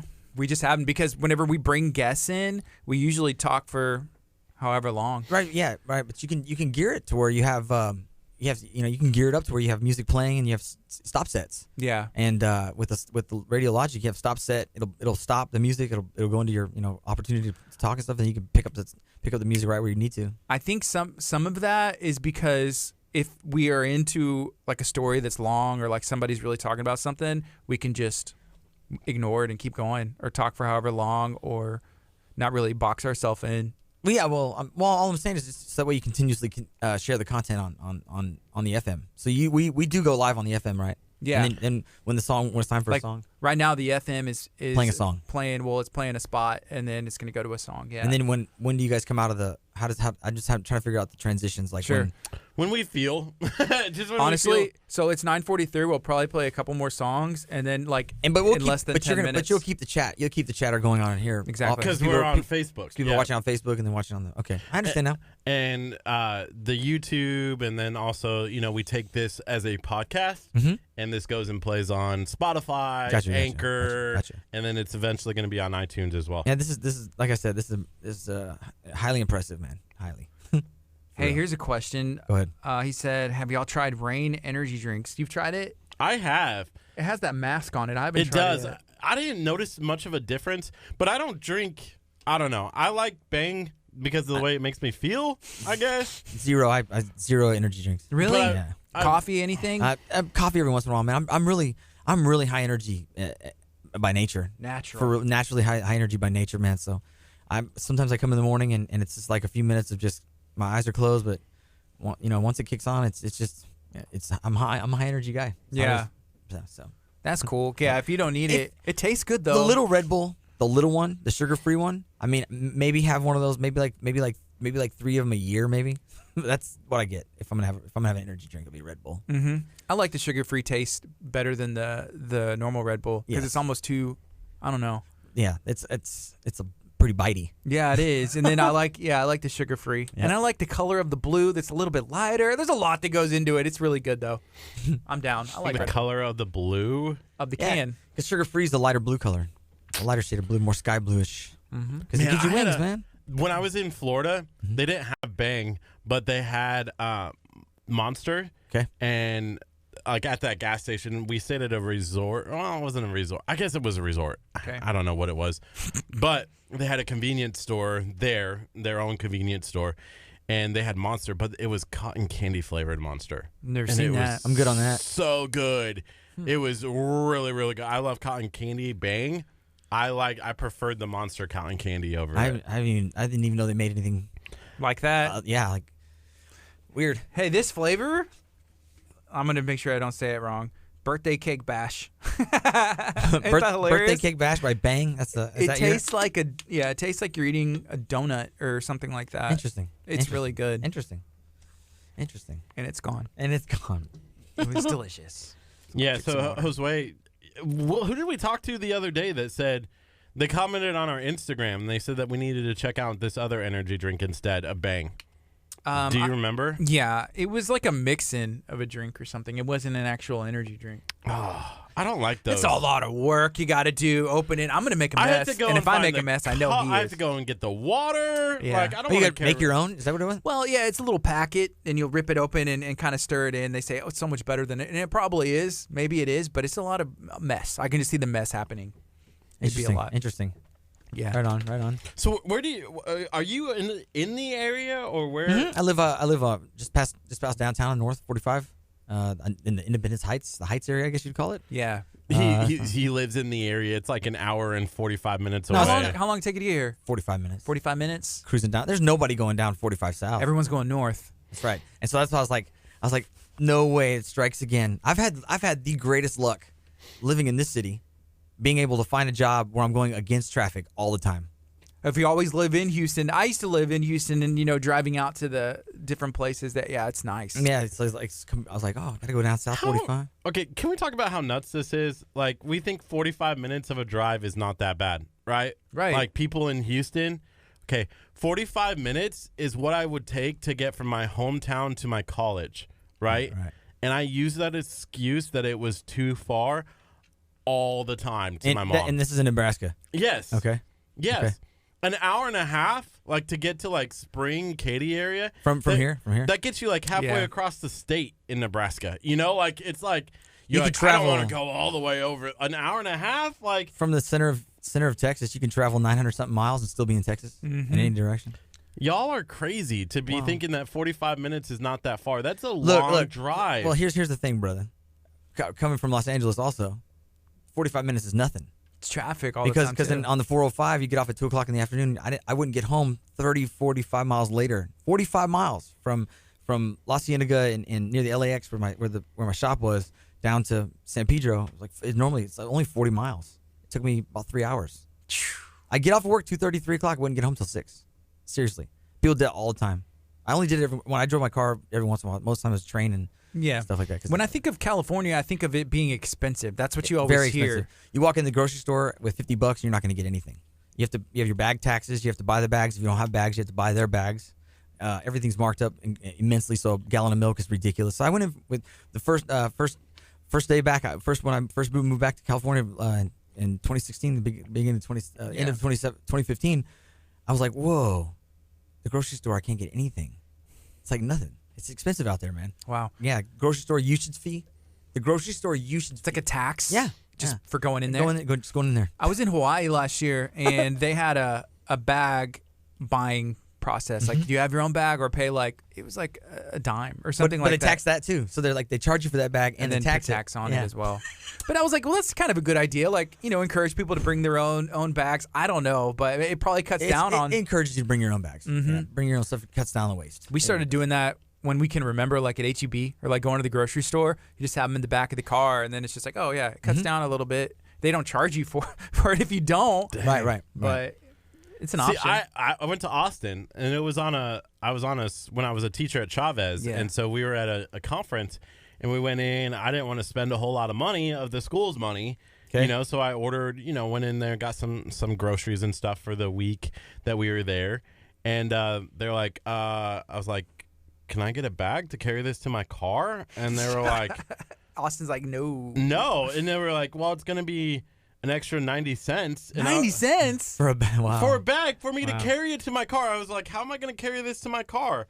And they're like, sorry. And I Keep was Austin weird. Yeah. So I was like, what was it okay. that you bought? Groceries. Oh, it was groceries. And so I was like, fine, like 90 cents, let's go. Charge it to the school. But I We was got like, 15 dang. It's seconds. still, it's the principle of that. Yeah. Whenever someone at the gas station, like if I buy a drink and some gum and one of the things, do you need a bag? Like, no, I'll be okay. I can like literally put it in my pocket and just carry it if I don't have to. Here we go. Good morning. This is KHEA Radio, 99.5 FM. This is Kickstart. I'm Gardy. And I'm Curt. It is 9:50, 10 minutes till 10 o'clock. We're going to have a special guest in studio talking about catering, I believe. Catering and volunteering? Two things that go very well together, I think. And I've never seen Well, this before. I'll volunteer if there's catering. Well, I'm going to say I'm volunteering to eat. I'm saying I Right? will volunteer for whatever if there's catering. Yeah. I will volunteer, but if there's no catering, I'm not going to volunteer. I will volunteer catering if there's like, a big event. Like Liv Tillman Fertitta was at an event, right? Of course. And you were like, I'll volunteer. And then you're like slipping in the business card and be like, have you heard of KHEA Radio? Mr. And they're Fertitta. like, Mr. Fertitta. Stay You know- away from him. Stay away from him. Yeah, no. He's an interesting character, that guy. Yeah. He's an interesting character. so. He's the $1 billion buyer. He owns the Rockets, $2 billion transaction, I believe. And Yeah. there's a lot of restaurants in Galveston and the Kima Boardwalk. The Pleasure Pier was his doing, right? Yes. Yeah. That's cool. Hey, Jazz Love, she's one of our listeners here. Awesome person. Thank you for sharing and being a top fan. Said, what's the name of your guest so I can follow him? Can we introduce yourself? Yeah, I'm it's how Facebook made us use our real name, so it's Joseph John De Niro. De Niro. It's like Robert De Niro.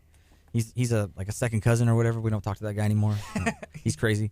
But yeah, De Niro, DONIRO, just Joseph John De Niro, and you can follow me on Facebook. Instagram is another panel on the wall on Instagram, because I do I'm a video tech, so we do huge video panels, video walls. Like we did the U2 concert, and I was a climber for that event, but it was like a 600 panel wall.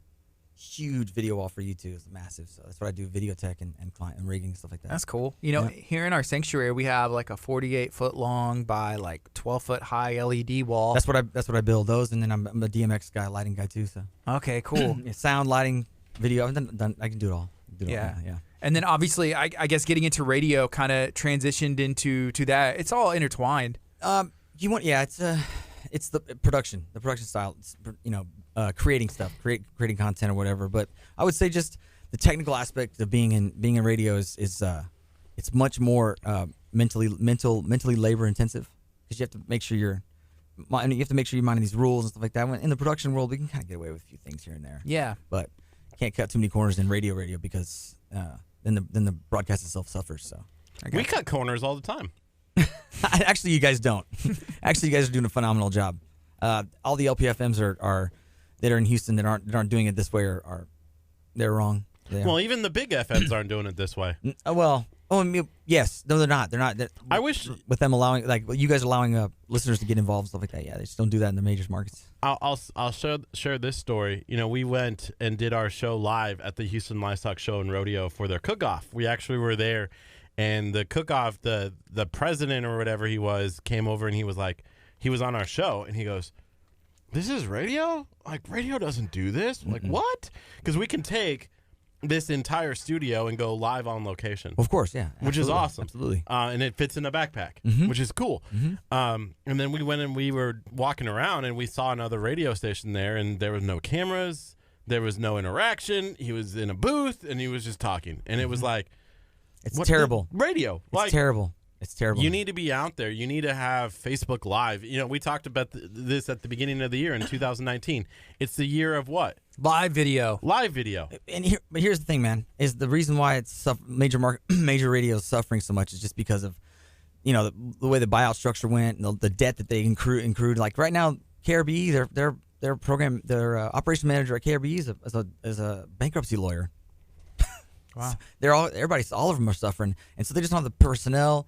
They want to go out and do that kind of stuff, and the focus groups. You have to have a meeting to have a meeting. It's just corporate radio has killed that aspect of it. It's really hard to make a change, I suppose. If you bring a suggestion to the table, it can be the greatest idea ever, and then it would have to get focus grouped. But I mean, focus groups are probably a good thing, right? I mean, sometimes magic is happening when you're creating something and you have an idea and you have to go with the magic. And if it starts to flow right, why would you want to halt that magic with some crazy group of a board meeting of 9 people that have no idea, no clue? They're in another state, but you're going to pass this idea off to them. They have no feeling of it. They have no passion toward it, like the guy that's presenting it here. So that's the sad thing, man. So like, this right here, the LPFM and stuff. This is where it's at. This is what radio's supposed to be. Do you think that major market, like big corporate radio stations will adjust? Like, do you? They're adjusting to what you guys are already doing. The smaller guys are already ahead of the curve. You guys are doing the videos and content. Radio stations have become content providers, where you'll be able to go and not just listen to radio, but watch videos and stuff like that. So now they're playing catch up because they didn't want to. They had too many focus meetings on how many meetings they had to have to buy the gear they need to have. Yeah. Well, where you guys have just like the smaller stations could just we got to get to get up to speed. Yeah. And so like they're actually all the bigger stations are kind of behind the curve. Yeah. There was a radio station I went to in Kentucky. This was about maybe 3 weeks ago.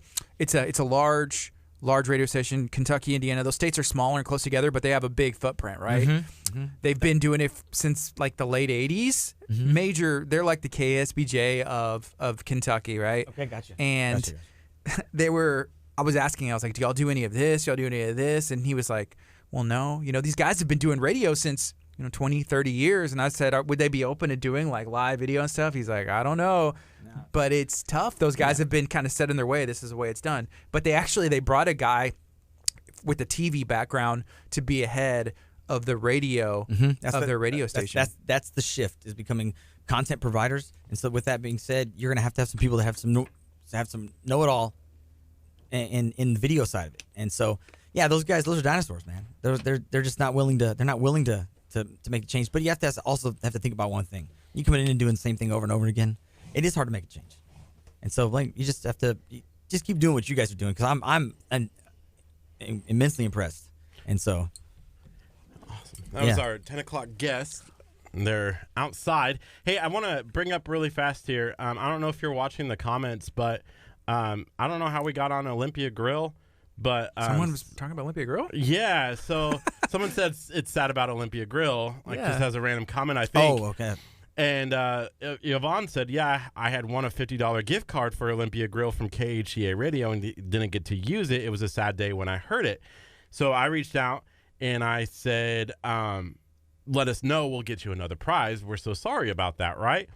And Axe Masters, who is a partner of KHEA Radio, said, hey, I'm going to give you a gift certificate so you can go throw some axes. Thank you. Man, I love Axe Masters. Yeah, they're one of our awesome partners. They're located on Hobbs Road. I think it's right off of 96. Is that right? So take 96, go to Hobbs. No? No, you can take 518 on the west side I-45, take Hobbs Road, and if you're heading south, it is going to be on the east side, or you're taking a left. Yes, so it's right there in League City. You get to go throw some axes against some targets. It's a wonderful, wonderful way to spend kind of an evening. So Axe Masters, you can find them on Facebook and check them out. Hey, right JD. On. Yes, sir. Thank you for hanging out with us today. Absolutely, man. Is there anything else you'd like to share while you're here right now? No, I just want. Well, I'll just compliment you one more time on the way out the door and say that you guys are doing cool stuff, doing it right. I'm impressed. Excuse me, 100% impressed, and I just hope that maybe hopefully we can join forces here. Let's do it. Sounds good to us. Right now it's 9:59. Again, we're going to take a break. When we come back, we're going to have our 10 o'clock guest here in studio. Thank you very much. Thank you. I had a good time. It's KHEA Radio, 99.5 FM. Coming up next is Bethel. Song's called Starlight. Stay tuned. You can download the KHEA Radio app. Just search KHEA Radio on the Google App Store or the Apple Store. Do it now. So So we're off the FM now. We're off the FM. So still live on Facebook. Right. So we can just chop it up for a minute. So yeah, you want to walk me out and give me a few minutes? We could talk. Sure, Kirk. Actually, could you? Oh yeah. Are our guest out there? Yeah, but if he wants to, do you got time to stick Well, around? okay. I got to get back. I got to get to work. So. Okay. Gotcha. Yeah. Gotcha. Yeah. Well, thank you for being here Yeah, with Kirk, us. man. we'll just chat with them for a bit and walk them out, and then our guests, are they outside or are they They here? should be. Okay, and then just bring them in. But then we can talk, and we'll do some phone stuff or something. Yeah. Just to make for sure. sure, man. For sure. Awesome. Thanks. Hey, Calling again. Thank you, brother. all right, Man. I appreciate that. You guys are doing great. Facebook And I hope to. I hope we can do something. for sure. So, I was an intern what happened once. with Olympia Grill? That's a Stay with great it. question. Stay with it. I don't know. I think there was some issues, and I'm not gonna try and speculate, but all I know is that all the locations are closed. I really love the people that I had met that were the owners and that were running the restaurants, and I'm sad to see any business have to shut down, especially one that had been going for so long. The reception for my wedding was at Olympia Grill over on the pier, so I was like, man, whenever that first one shut, and then it was like they all shut down, which is terrible. But that the construction, I know it affected a lot of restaurants, and again, I don't want to speculate, but I don't wish that on anybody, on any business to fail. So there were some good people there, and I don't know any of the details really, other than they're not open now, which stinks. But all right, thank you so much, Axe Masters, for doing that. If you haven't been to Axe Masters yet, definitely go check them out. I promise you will have a blast.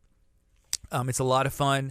They are able to actually go mobile now. So if you have a party, I saw that there was like a backyard pool party the other day that Axe Masters had offered some entertainment. So it's a really fun way. It's different than probably anything you've ever seen before, especially mobile. If you have some land, then they're able to set it up, and you can actually go do it wherever you're at your house. You could do it. We're hoping to have it here for our Taco Cook-Off. We want to have Axe Masters out so people are able to throw some axes mobily, and then also have like Escape Chemo with some of the puzzles so that people can do that. And we're looking to have some bounce houses. So it's not just going to be tacos. This is a 100% family-friendly event. You are invited, even if you don't like tacos, which is insane to even come out of my mouth. But there are some people who may not prefer tacos. There's going to be other stuff as well. Definitely stuff for the kids to do, and I think maybe even different kinds of food, because you don't have to be just like a Mexican food or a taco truck or a vendor like that to be able to come out and participate. We want food trucks that have never made a taco or sold a taco in their life to come out. You can be a hamburger truck and then come sell some hamburgers as well. So this is going to be we're about to switch it up. We're about to bring our guests in studio. This is somebody Curt met at a volunteer event. Oh my goodness, I just saw some awesome news. Robin said we are cooking too. So Axe Masters, not only will they have their axe throwing, they're also going to be throwing the Axe Masters tacos into consideration for the trophy, the top prize of overall winner, and there are going to be cash prizes. It's going to be it's really actually pretty cool. The trophies and the cash that is going to be thrown around. We were talking to Chris D'Alessandri with the United Way. He's put on and been involved in with many like barbecue cook-offs since forever. So this is a gentleman who has won the like Houston Livestock Show and Rodeo, like the best. Actually, I know he's won that, and he's won like every other cook-off since for forever. But if that makes sense. But no, he's very, very good at smoking some meat, cooking some barbecue. He's been doing it for years, and he's really good at putting on these events. And so we're teaming up with him.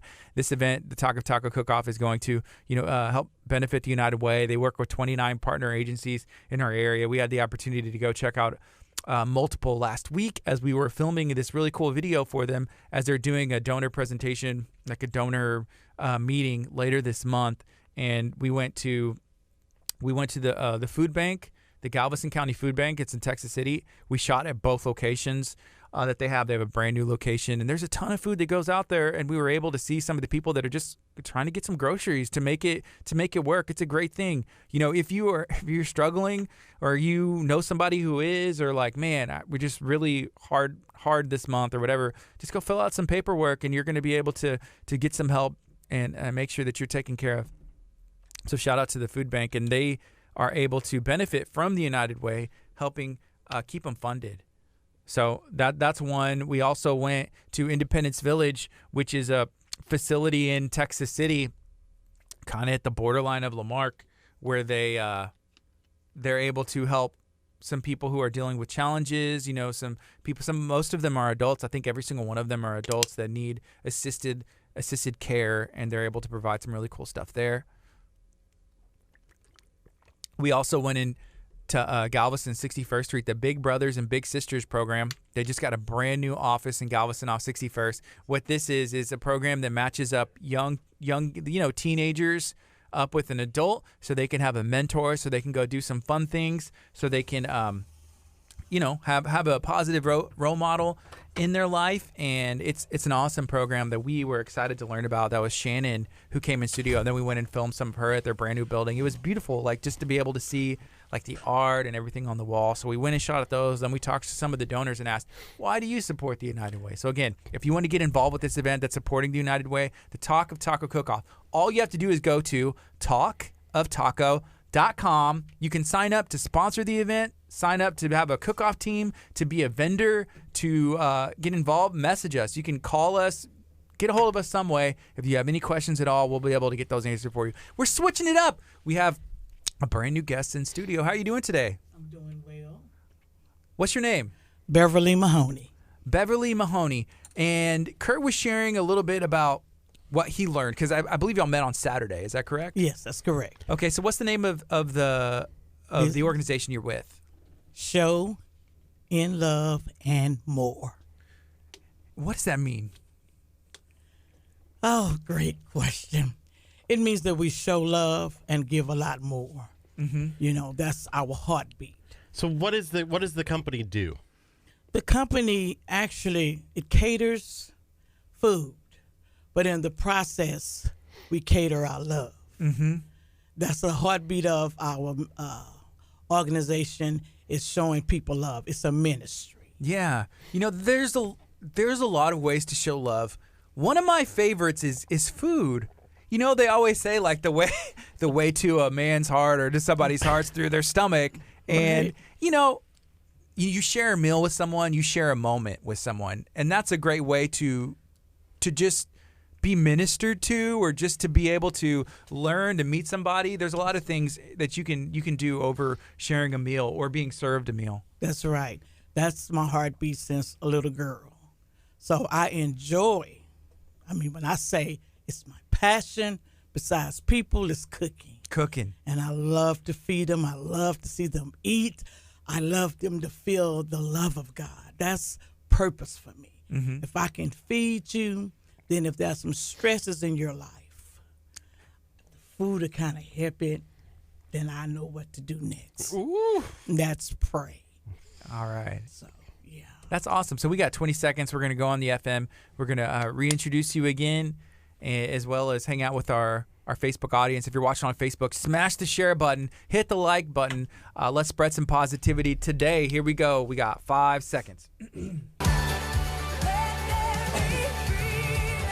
Good morning. This is KHEA Radio, 99.5 FM. It's 10:08 on a Monday. I'm Gardy. And I'm Curt. This is Kickstart, your new morning routine, the best way you can start your weekday every single day, Monday through Friday, 8:30 to 11 a.m. We love to spread positivity, talk to local people doing big things in the community. Today is no different. I love Mondays. If you start Monday on a positive, it just makes the whole rest of the week easier. So thank you for tuning in. If you're tuning in for the very first time on Facebook, if you're a regular on Facebook, go ahead and share this video out. The more shares that a video gets, the better it does on Facebook, and it allows more people to see this message. So we want to continue to spread positivity, and what better way to do that than on a Monday? Smash that share button. We're going to show some love and more, I believe. Yeah, some love and more. That's good. So we have a guest in studio. Can you introduce yourself and then let everybody know the name of the business and the organization that you're with? I'm Beverly Mahoney, and the organization is Show in Love and More. Show in love and more. Yeah. Why is it so important in 2019 today, social media, the world, why is it so important to go out of your way to show love? Because that's what the world really needs now.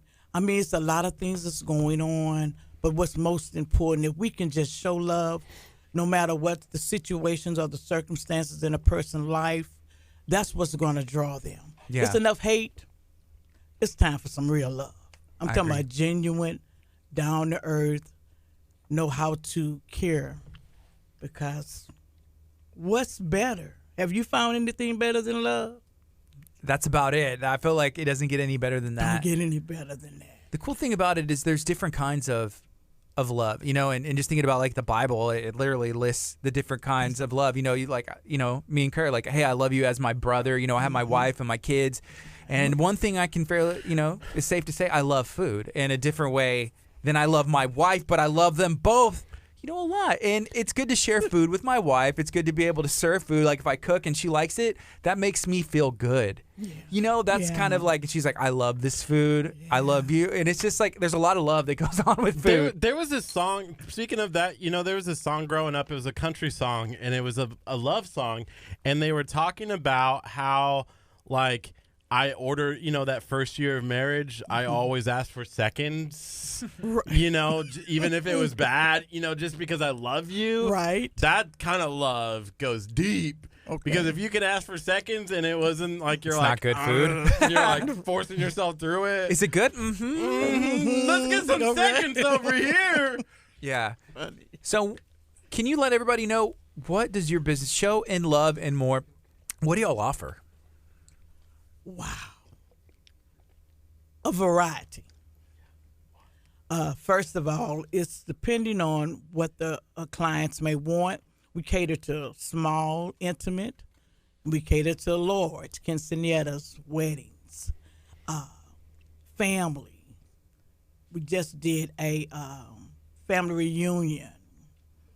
We do different things. We try to meet, and we try to cook the food that the people want. So that means that we have to kick ourselves in gear. But the most important thing is we never, ever cook without going in prayer first. Mm-hmm. If somebody say, can you do this and can you do that, what would we say? We're going to do it.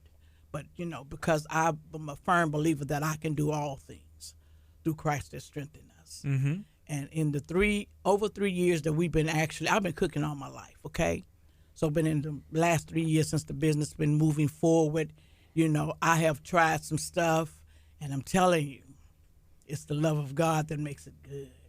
So we do different varieties of foods. Like on Fridays, we do lunch. We'll put out a menu, and we'll send it to the people we know, and they'll send it to people that they know, and we make delivery. Mm-hmm. You know, so, but our specialty is wings. Oh, really? We were talking about wings earlier. What kind of wings? All flavors. I'm telling you, my son, he's great at what he's done. He just came up with a honey jalapeno, his own special sauce. We do teriyaki sauce. We do Parmesan, and then Parmesan hot, because I like the hot. We do the buffalo. Lemon pepper is our top one, the lemon pepper hot. Mm-hmm. Oh, you know, he had just come up with, we did a grape delight, and I thought that was going to be a little, yeah. But it was good. I'm not going to tell you what the grape okay? You know, Gardy, you missed out. You didn't get a chance to test this on Saturday. Listen, I was craving more of that all day. Well, that's what he was telling me. He was like, man, I was popping them in, going, working, and doing everything he needed to do, but it was awesome. That's what he was telling me. The one problem, okay, and what's the we can one problem? We can get into this debate a little bit. Okay. Is they had bones. He likes chicken nuggets. No, I like boneless wings. You like boneless wings? Well, when we would get the request of a boneless wing, that's what we get. We do. But we did not do those on Saturday, okay? My only thing is I was filming one hand. I was eating the wing in the other, right? Right. And I was sneaking back like every 5 minutes, grabbing another wing, you know, and I was still filming, you know. But then it's like, what do you do with the bone when you're done? You throw it in the trash can. But then you have to go find the trash can, you know? Where if it was a boneless, then I could just pop it in my mouth. Just eat the bone then. Oh, next time. Okay. Next time. Wait, you're supposed to be showing me some love right now. I don't know if that's really I'm lovely. offering solutions. You know, there's a lot of times that people can talk about problems, Curt, and I'm just offering some real solutions. You eat the bone or throw it away. Those are the only two options. I don't know. True. But next time, Mr. Curt, what we'll do for you is we'll make you some boneless wings. Ooh! You know, people love wings, and people love football. And football season's starting. Is this a good time to start placing orders? Yes, good time. We have packs. We have graduation packages. We have the Super Bowl packages, you know, on our website and our email and all the things that we need. Instagram and Facebook. You see the list of what we do. And Thanksgiving and holiday seasons are coming. So orders come in October for Thanksgiving, Christmas. Then, you know, these are my great seasons because I get a chance to cook and bake. I bake as well. Mm-hmm. That's just. Where did the passion to cook, and I guess where did you learn? Did you teach yourself, or does it come from family? It came from my mother and my father. He was a cook in the Navy.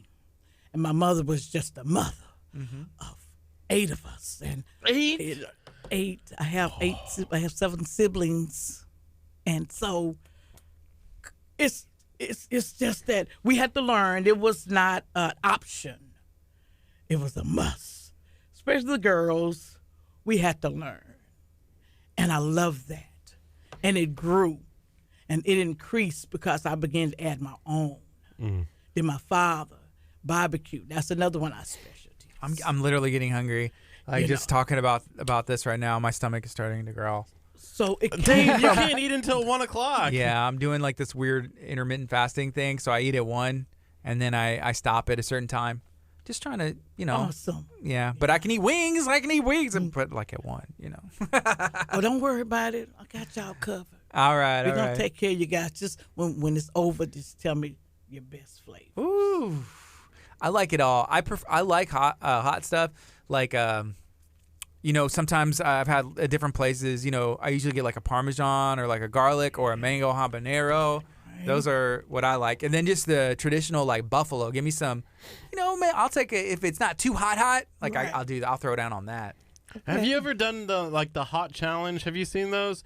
Where they take like the hot wings and, you know, and they stack them up and then you start on one. And you try to work your way up to the hottest. Right. Would that be fun to do? It would be fun to do. We haven't done that, but what we have done, I'm a firm believer in we give something away all the time. Okay, we have contests.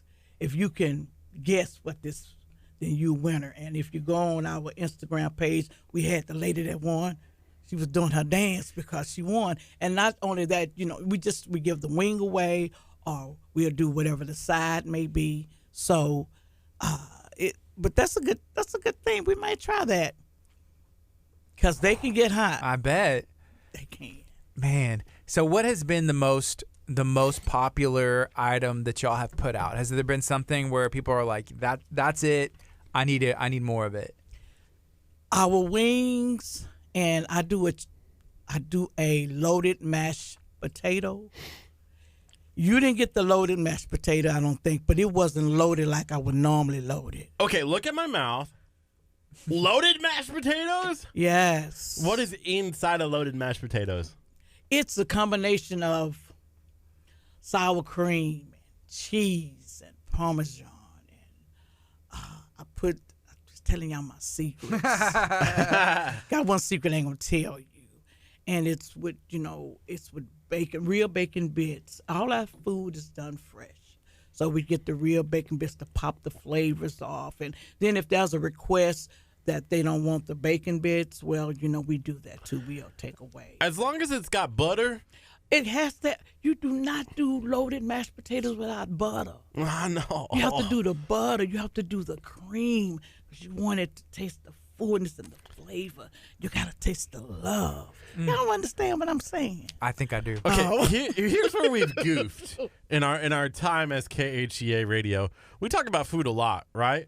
But we don't describe food like she describes food. Like, just listening to her talk about the food is like, you can just picture it. Yeah. You know, it's almost like, what do they say? Like, you can't hear a picture or something. That people say that all the time. Like, you can't hear a picture. Right. But I'm going to make you hear the picture. I'm gonna make you see the picture. Yeah, that's what I'm gonna do, because that's my love, and you ought to see the faces and the like they want it, and that's the thing. Yeah, it's a business, but at the same time, I want them to receive the love.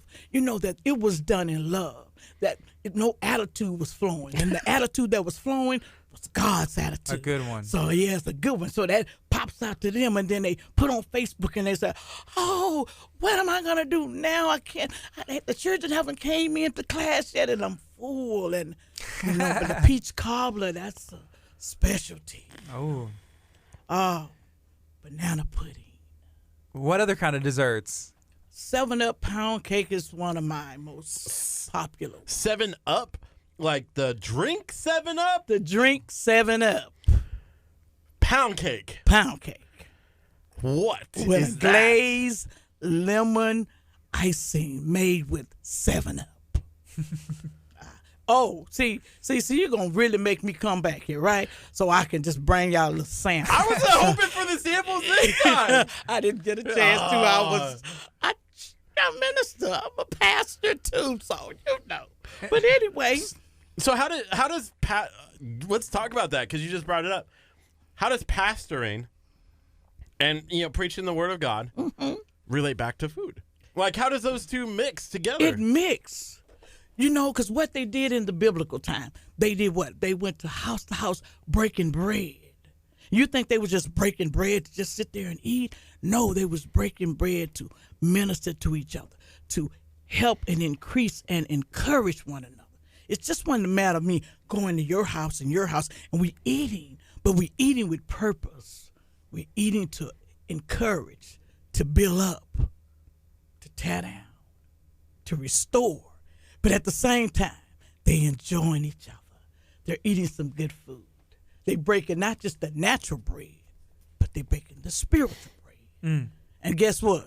We need both of them to live, right? Yeah, you do. Okay. Yeah, you need that fellowship. You need that, community. You need people that are having the same vision, the same dreams, build each other up, and just enjoying a meal. There's something about that, sitting really across is. the table from somebody, and you're both enjoying it, having a good time, and getting to know each other, and talking about ways that you can make a difference. Can make a difference. Yeah, and that's what showing love is about. Making a difference. Making a difference in the ministry, making a difference in the lives of people.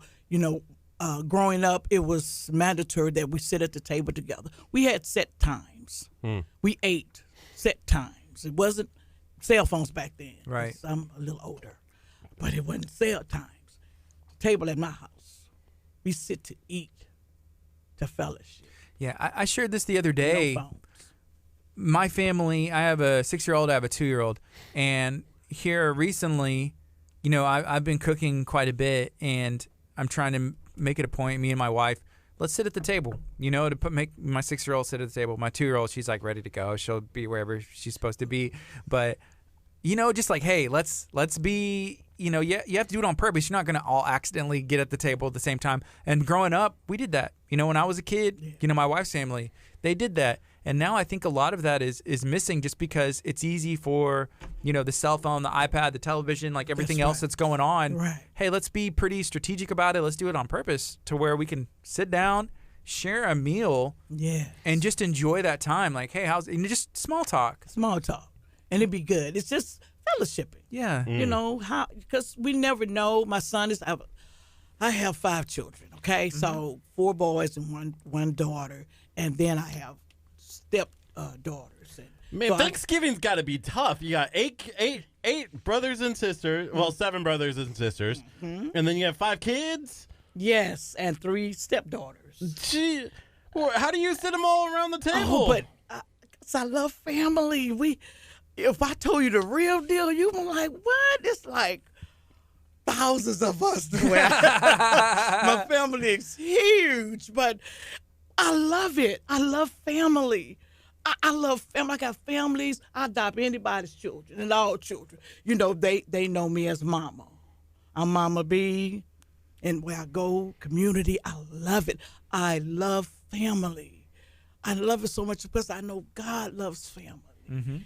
And family have issues, and some families are dysfunctional. But when you can bring God's love in, guess what? It changes.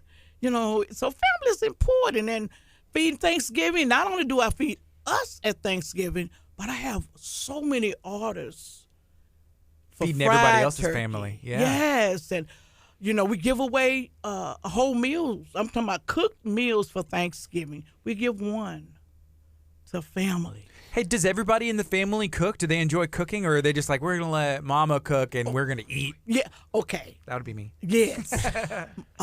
2 of my sons, very good cooks. Well, 3 of them. But he's I'd hate to be the third one right now. He's He's the like, fast yeah. one, and the 4th one, he said, Mom, I'm good at them burritos. Hey. I have to store and put some chili on it. So he's real Let's good. go. That's that. But my daughter, she's a pasta cooker. Did you do that on purpose? Like, okay, you're gonna do the Mexican food. You learn to cook the Italian food. You cook like you follow me, and then you right here, you're gonna do something else. You know. Right. And we have a team. We have a setup. Right. The wings belongs to my son David. He is the wing person. I mean, he's gonna come in there, and he's always thinking. He's always seeing, how can I do something different? We try to be original. We try to do our own thing. Sure. Okay. So he's the wing, and then Joshua, he's the seasoner. He gets it just right. Cause that's his passion.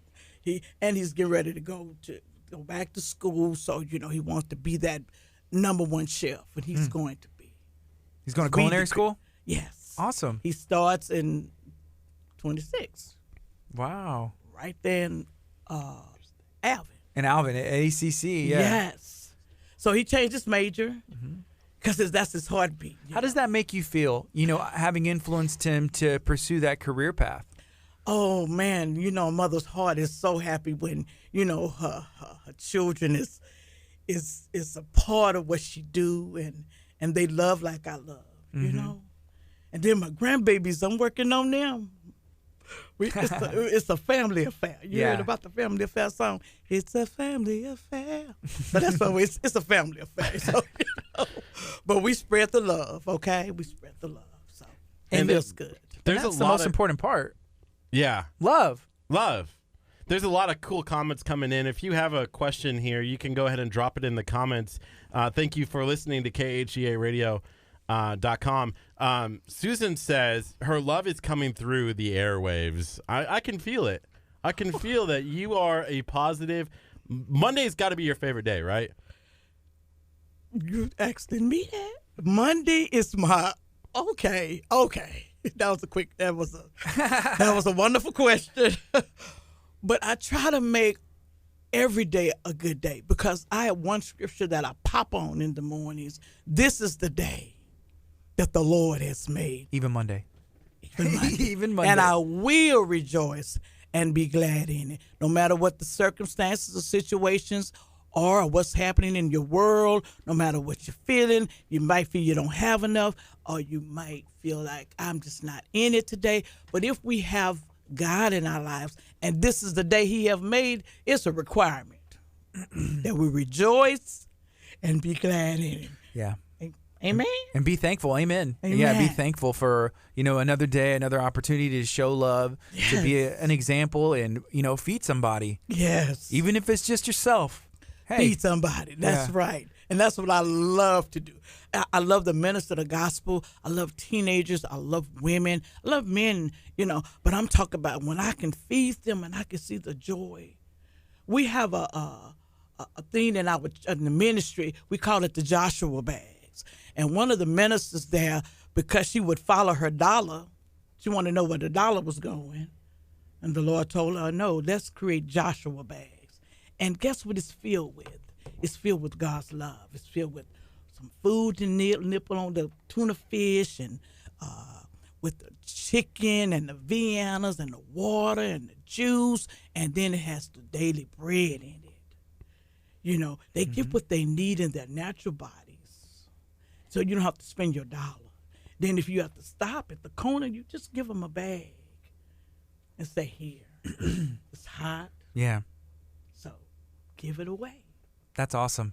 It's really cool to see in your family, even when you went through your kids, like, hey, yeah, there's some people that cook and people have specialties, but that's kind of the way the body of Christ works. If we all show love, there's different tasks for people to do. Right. Your outreach, feeding people, showing love. And just like your family is like, hey, well, they're working on, seasoning, there's wings, daughter making pasta, and like Abundant Life as a church is, doing what they do. And then, other churches, other ministries, other nonprofits. If we all do our part, then we will be able to meet the needs of our area. That's right. One at a time. My neighbors, so when I cook, it's always, y'all have to know, God always expand. I'll never be concerned about running out of food.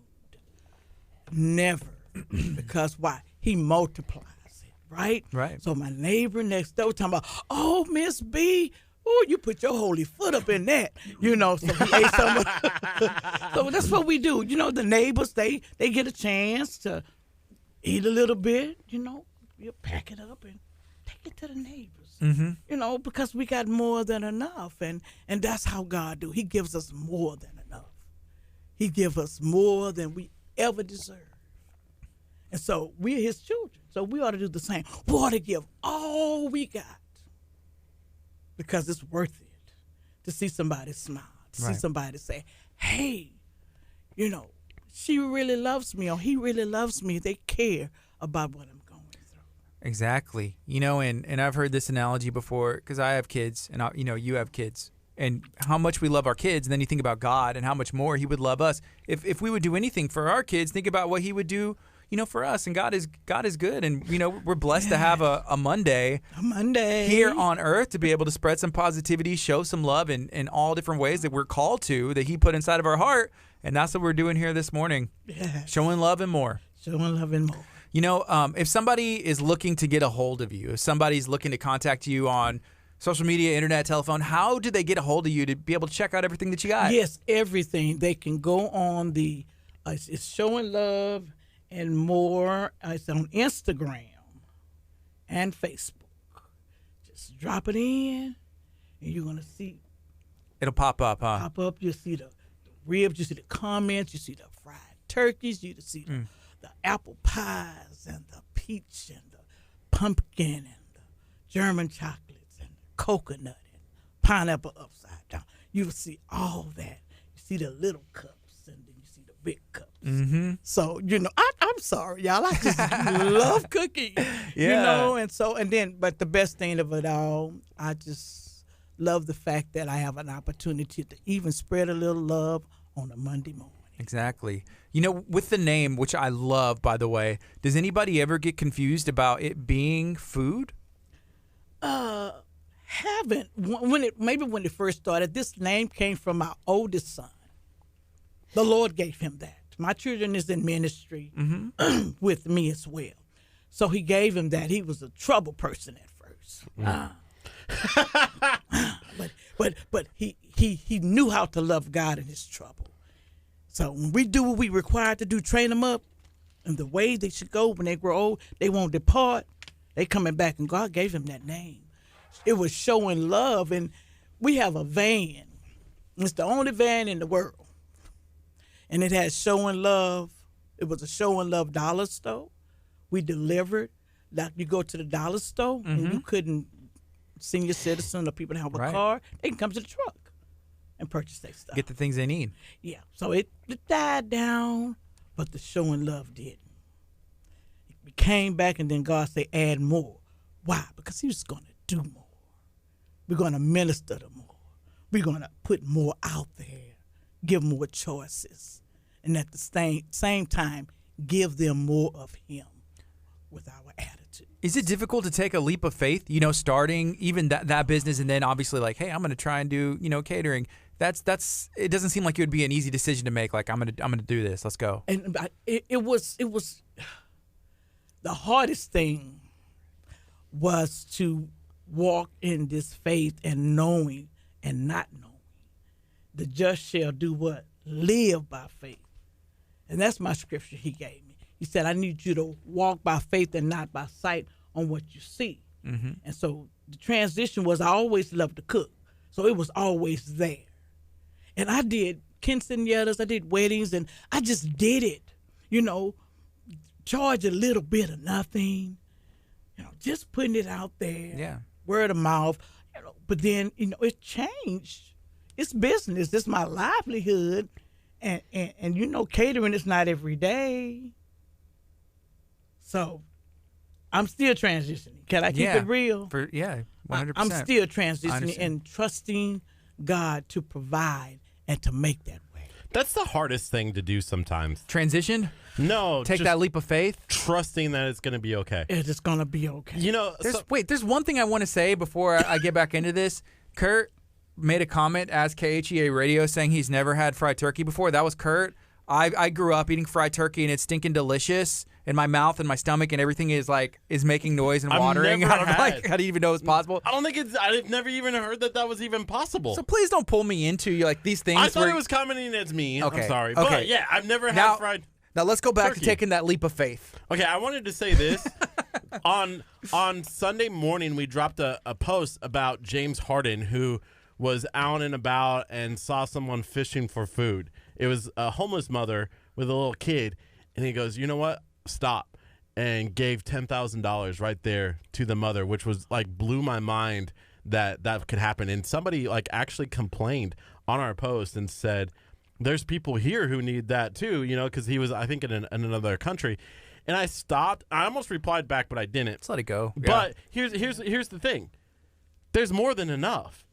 You know, there's more than enough to go around. God can bless you too. And I've heard it before, where it's people are bragging and saying "Hey, God bless me with this," and then I was like, "Well, there goes the blessing. I'm not going to get blessed by God." No, God's going to bless you too. Right. There's more to go around. There's more than enough always. Yeah. Always. It's easy to get envious of what other people have, but you don't know what kind of work they put in to get to that place, you know, to receive the blessing, you know. Right. You know, you got you know, there's a lot of work that goes into, and nobody knows, you know, maybe some of your family has been there to see all the work that goes in to get to this point, but I promise there's probably people that are like, really? You know, or whatever, she's going to be at that point. Yeah. If you have a sickness too, you know, cancer or anything, right? God can heal you as well as he healed your neighbor, you know? That's right. That's the kind of God that we have here, that there's always going to be more than enough. Always more than enough. And, you know, it's a trust factor. You know, when I was called off of my job, it devastated me. I fought God tooth and nails and tooth, feet and all. And I told him, no, this is my livelihood. Mm-hmm. And guess what? He loves me so much, he just stripped it. And the just shall live by faith. Then he turned around and he said, you will live by faith. So that was a struggle. When you do something all your life and you pay this on time and everything lined up, you don't have that because that's the way you was raised, and all of a sudden it changes. Trust. You have to. If not, you're going to pull your hair out. You're going to fall out. At the end of the day, I have to trust God. When I get up, I have to focus on the one who created me. I have to trust him. And guess what he told me? He said, you do one day. Not tomorrow, not next month. Today, light, gas, water. You got a vehicle with gas in it. You have a home to stay. You got clothes and food to eat. You do today. Even on a Monday. On a Monday. Do Monday, guys. You know, I've dropped this comment. Someone said the 7-Up pound cake saved my life. I will not complain if I had more than enough of 7-Up pound cake. Have you had 7-Up pound cake? I have never, but I need some more than enough of it, right?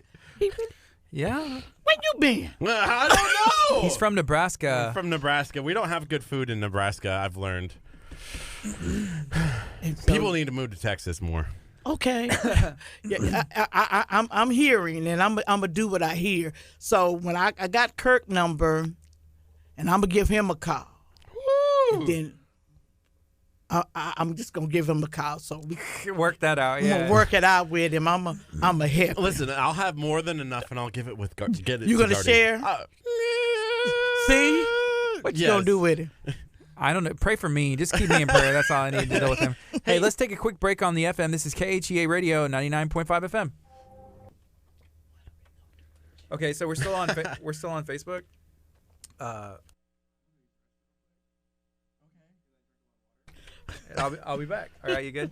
I'm good. Yes. So tell me, one of the things, Eldridge, can we get his camera switched? There we go. Perfect.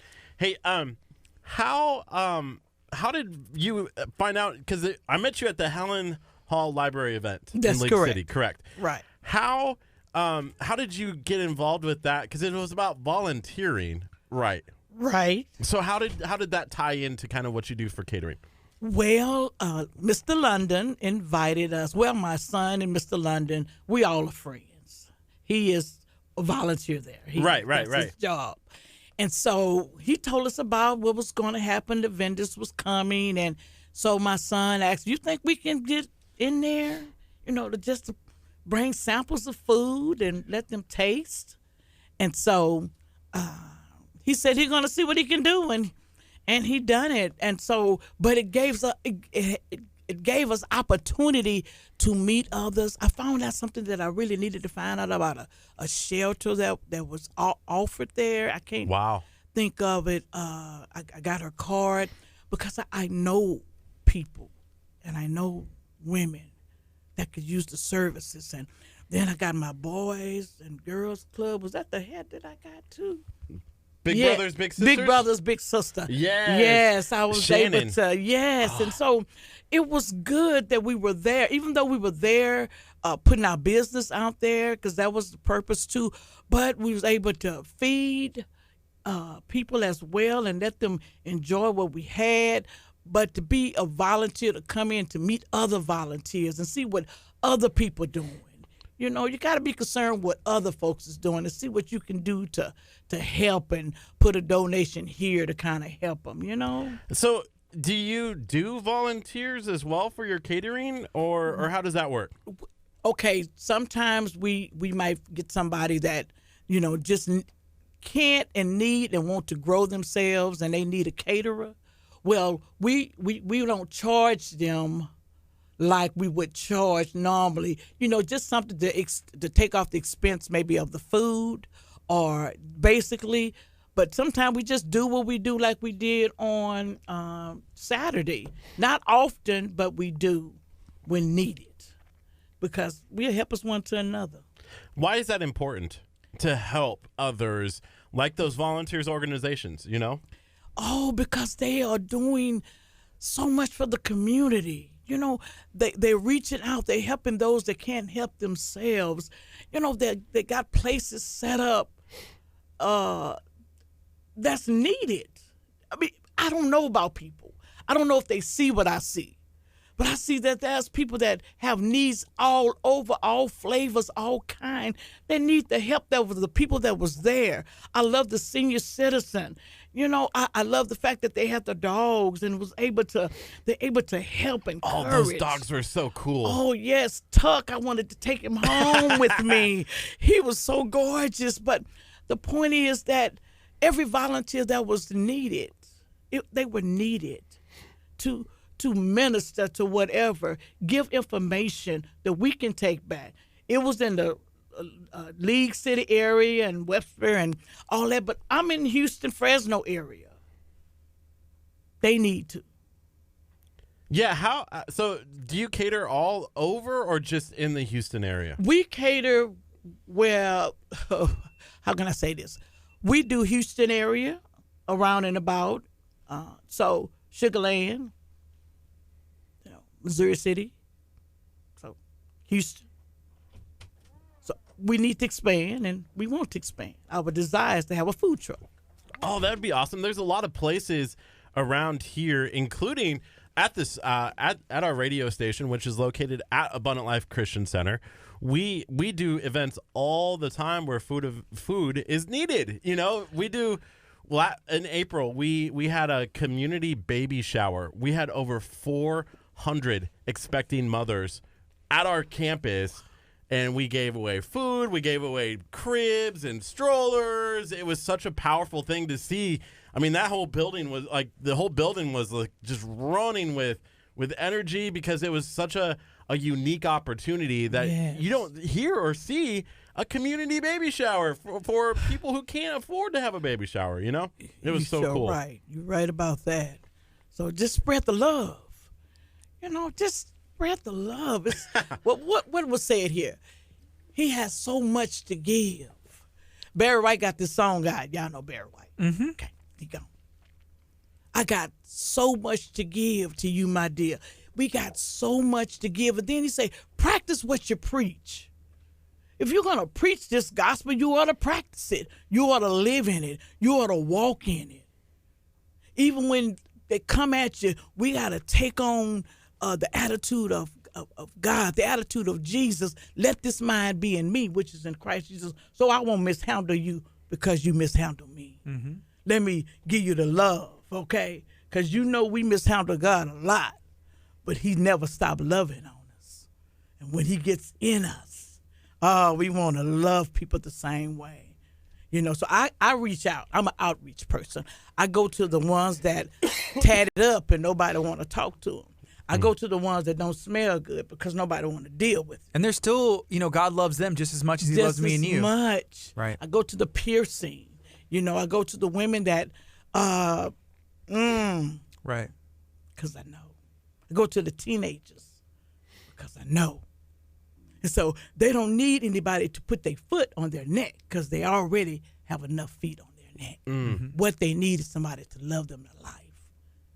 Because he didn't come to condemn the world. Am I in the scripture or not? God so loved the world that he gave his only begotten son, that whosoever. So that eliminates you pointing that you can't have his love. Everyone but you. Yeah, everyone. Yeah. Yeah. You aren't in the church building, or you aren't at my church, or maybe you never went to church because for different reasons. But God still loves them, and they deserve an opportunity to be loved on, To be loved and on. show them the love of Christ. And that's what I like to do. I love to love people back to life. Why would you want to? Because he loved me back to life.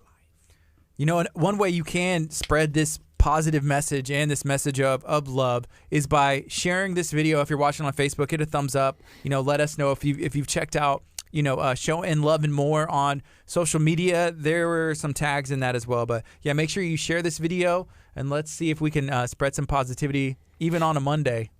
I love this conversation. I think, so often when you sit down to eat food, you don't think about the love that went behind it. We've worked with a couple of organizations, including Naked Nutrition and Wellness, which is located right here in our backyard over there at the World Gym. Every Sunday they cook, and it's meal preps and stuff like that. They also do some like nutritional shakes and stuff. But one of the things that we talked to them about that kind of like blew my mind a lot was when she's cooking, she has praise music on, like gospel music, like, and she's like in there because she's like, I'm praying over this food as I'm cooking it because maybe that will bless somebody, And Yes. Because how often do you sit down and eat and you forget to pray over it, Right. But if you're praying over it as you're cooking it, man, all day.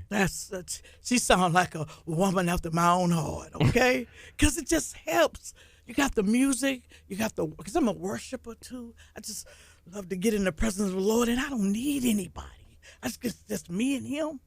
And when it's me and him, and then my son may have his ears on, he may be listening to the word, and I'm singing, what a mighty God we serve, and just doing it. And then you can feel the presence of the Lord, and you can feel his love coming out of heaven into your hands. And then as you mix it and you stir it, and you can feel his presence. Y'all forget. I'm going to stop. No, I love it. I'm enjoying it too. Man. I'm a worshiper of him, and I don't care where I'm at. My children just think that, Mama, I love God. So Walmart, Walgreens, Kroger's, wherever, eating, wherever, if I feel the presence, I can wave my hand because he's good. And his love is everlasting. Mm-hmm. And his love in the food, he created it. It's nourishing. It fills the natural man. But when you're sitting with your family, and they sitting there and they're talking and they're eating and they're, oh, Mama, this is good. Oh, Daddy, you fixed that like that. And then the parents feel appreciative. Mm-hmm. Hey, have any of the grandkids shown interest in cooking? Yes. And are you excited to be able to show them? Yes. This is how you do it. Yes. I don't. Extra virgin olive oil. Were y'all talking about that while I was... No, Okay, no, good, thank you. but that's how I cook. But Everything. olive oil. Extra virgin olive oil. Okay. Hot dogs, hamburgers.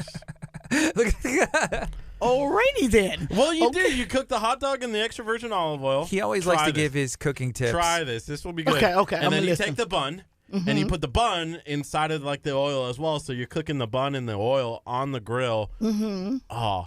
And then when you bite in, the oil just like drips out of the mouth. Oh. So whenever I was growing up, I'm gonna look back over here.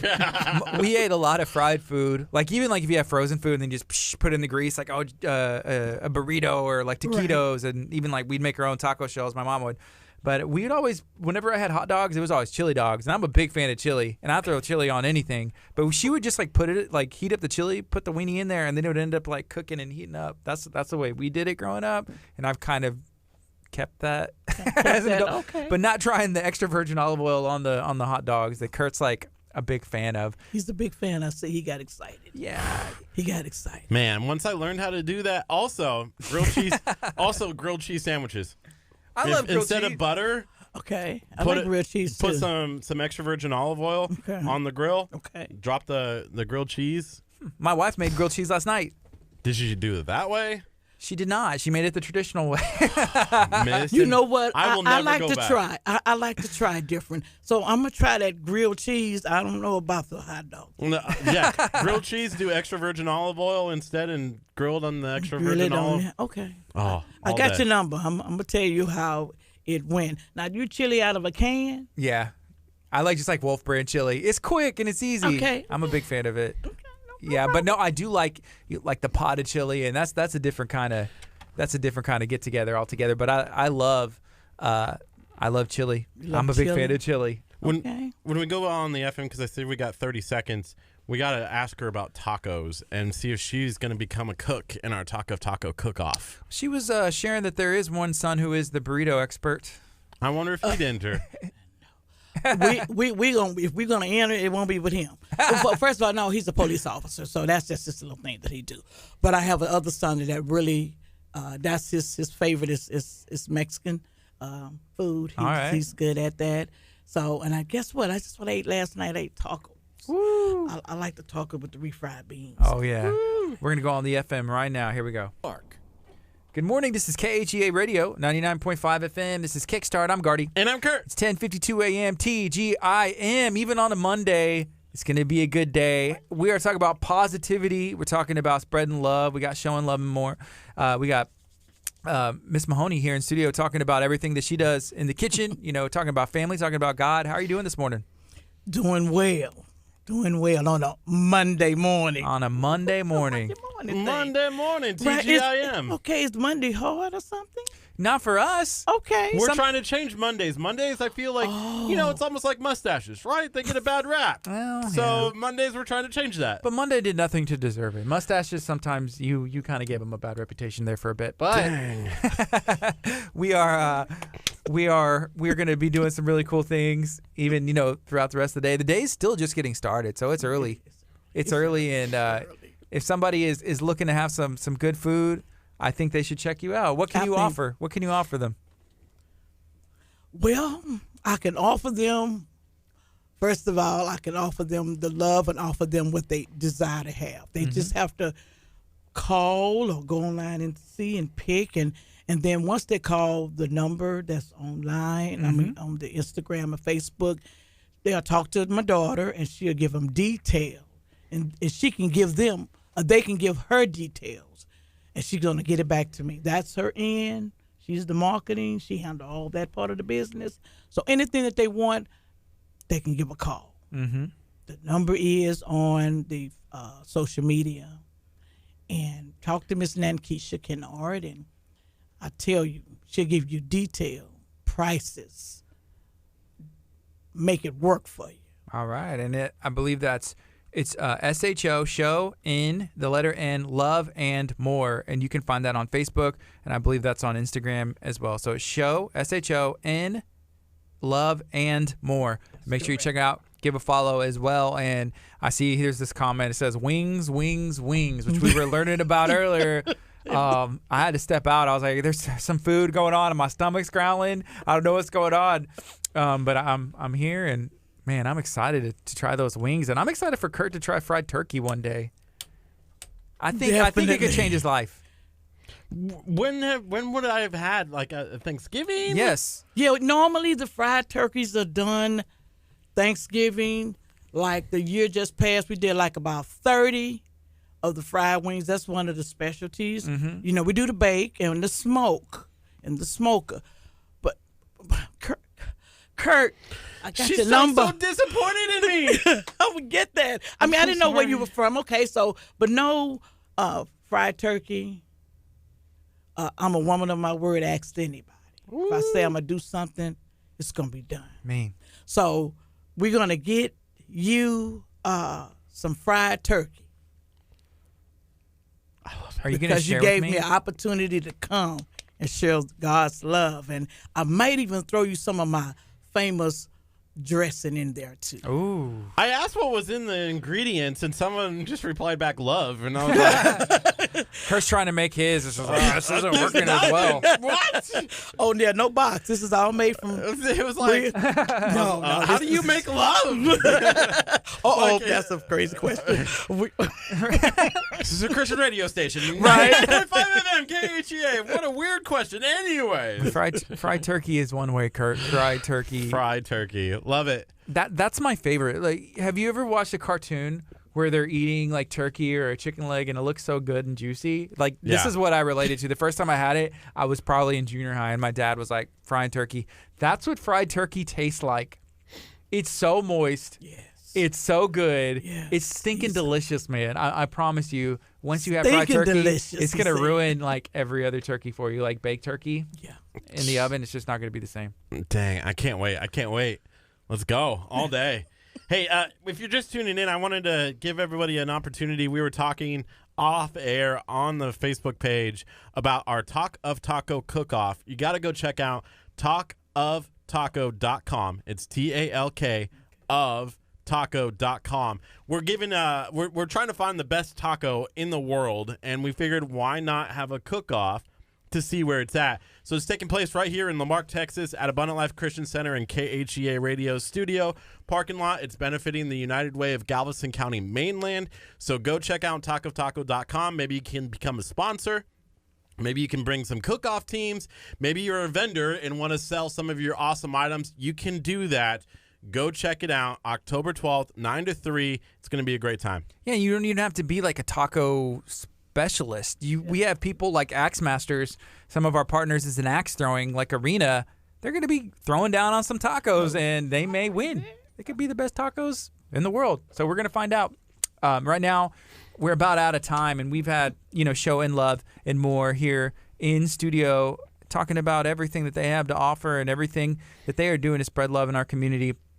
Thank you so much for taking the time to hang out with us today. Thank you so much for inviting me. It's been wonderful. Oh, met some new friends. How about that? Anytime you want to come back, anytime you have a big event that's happening, man, let us know. We'd love it. And if you are listening right now, too, and you have an event and you want to help get that event out, just go ahead and make us a co-host of the event, KHEA Radio. On Facebook. It's free to do. Mm-hmm. You can do it at any time. Make us a co-host, and we'll actually help share and promote the events that are benefiting positivity and our community. Is there anything else you'd like to share while you're here in studio right now? I'm going to say what I say when I'm at ministry at church. We have this slogan, love ain't love till you give it away. So give it away. I like that. Amen. So right now it's 10:58. Y'all be blessed. It is Monday. Go do something positive today. This has been Kickstart, KHEA Radio, 99.5 FM. Coming up next, we have some Toby Mac. Go download the KHEA Radio app. Go do it today. Just search KHEA Radio. Amen. Facebook. Y'all be blessed. Have a good day.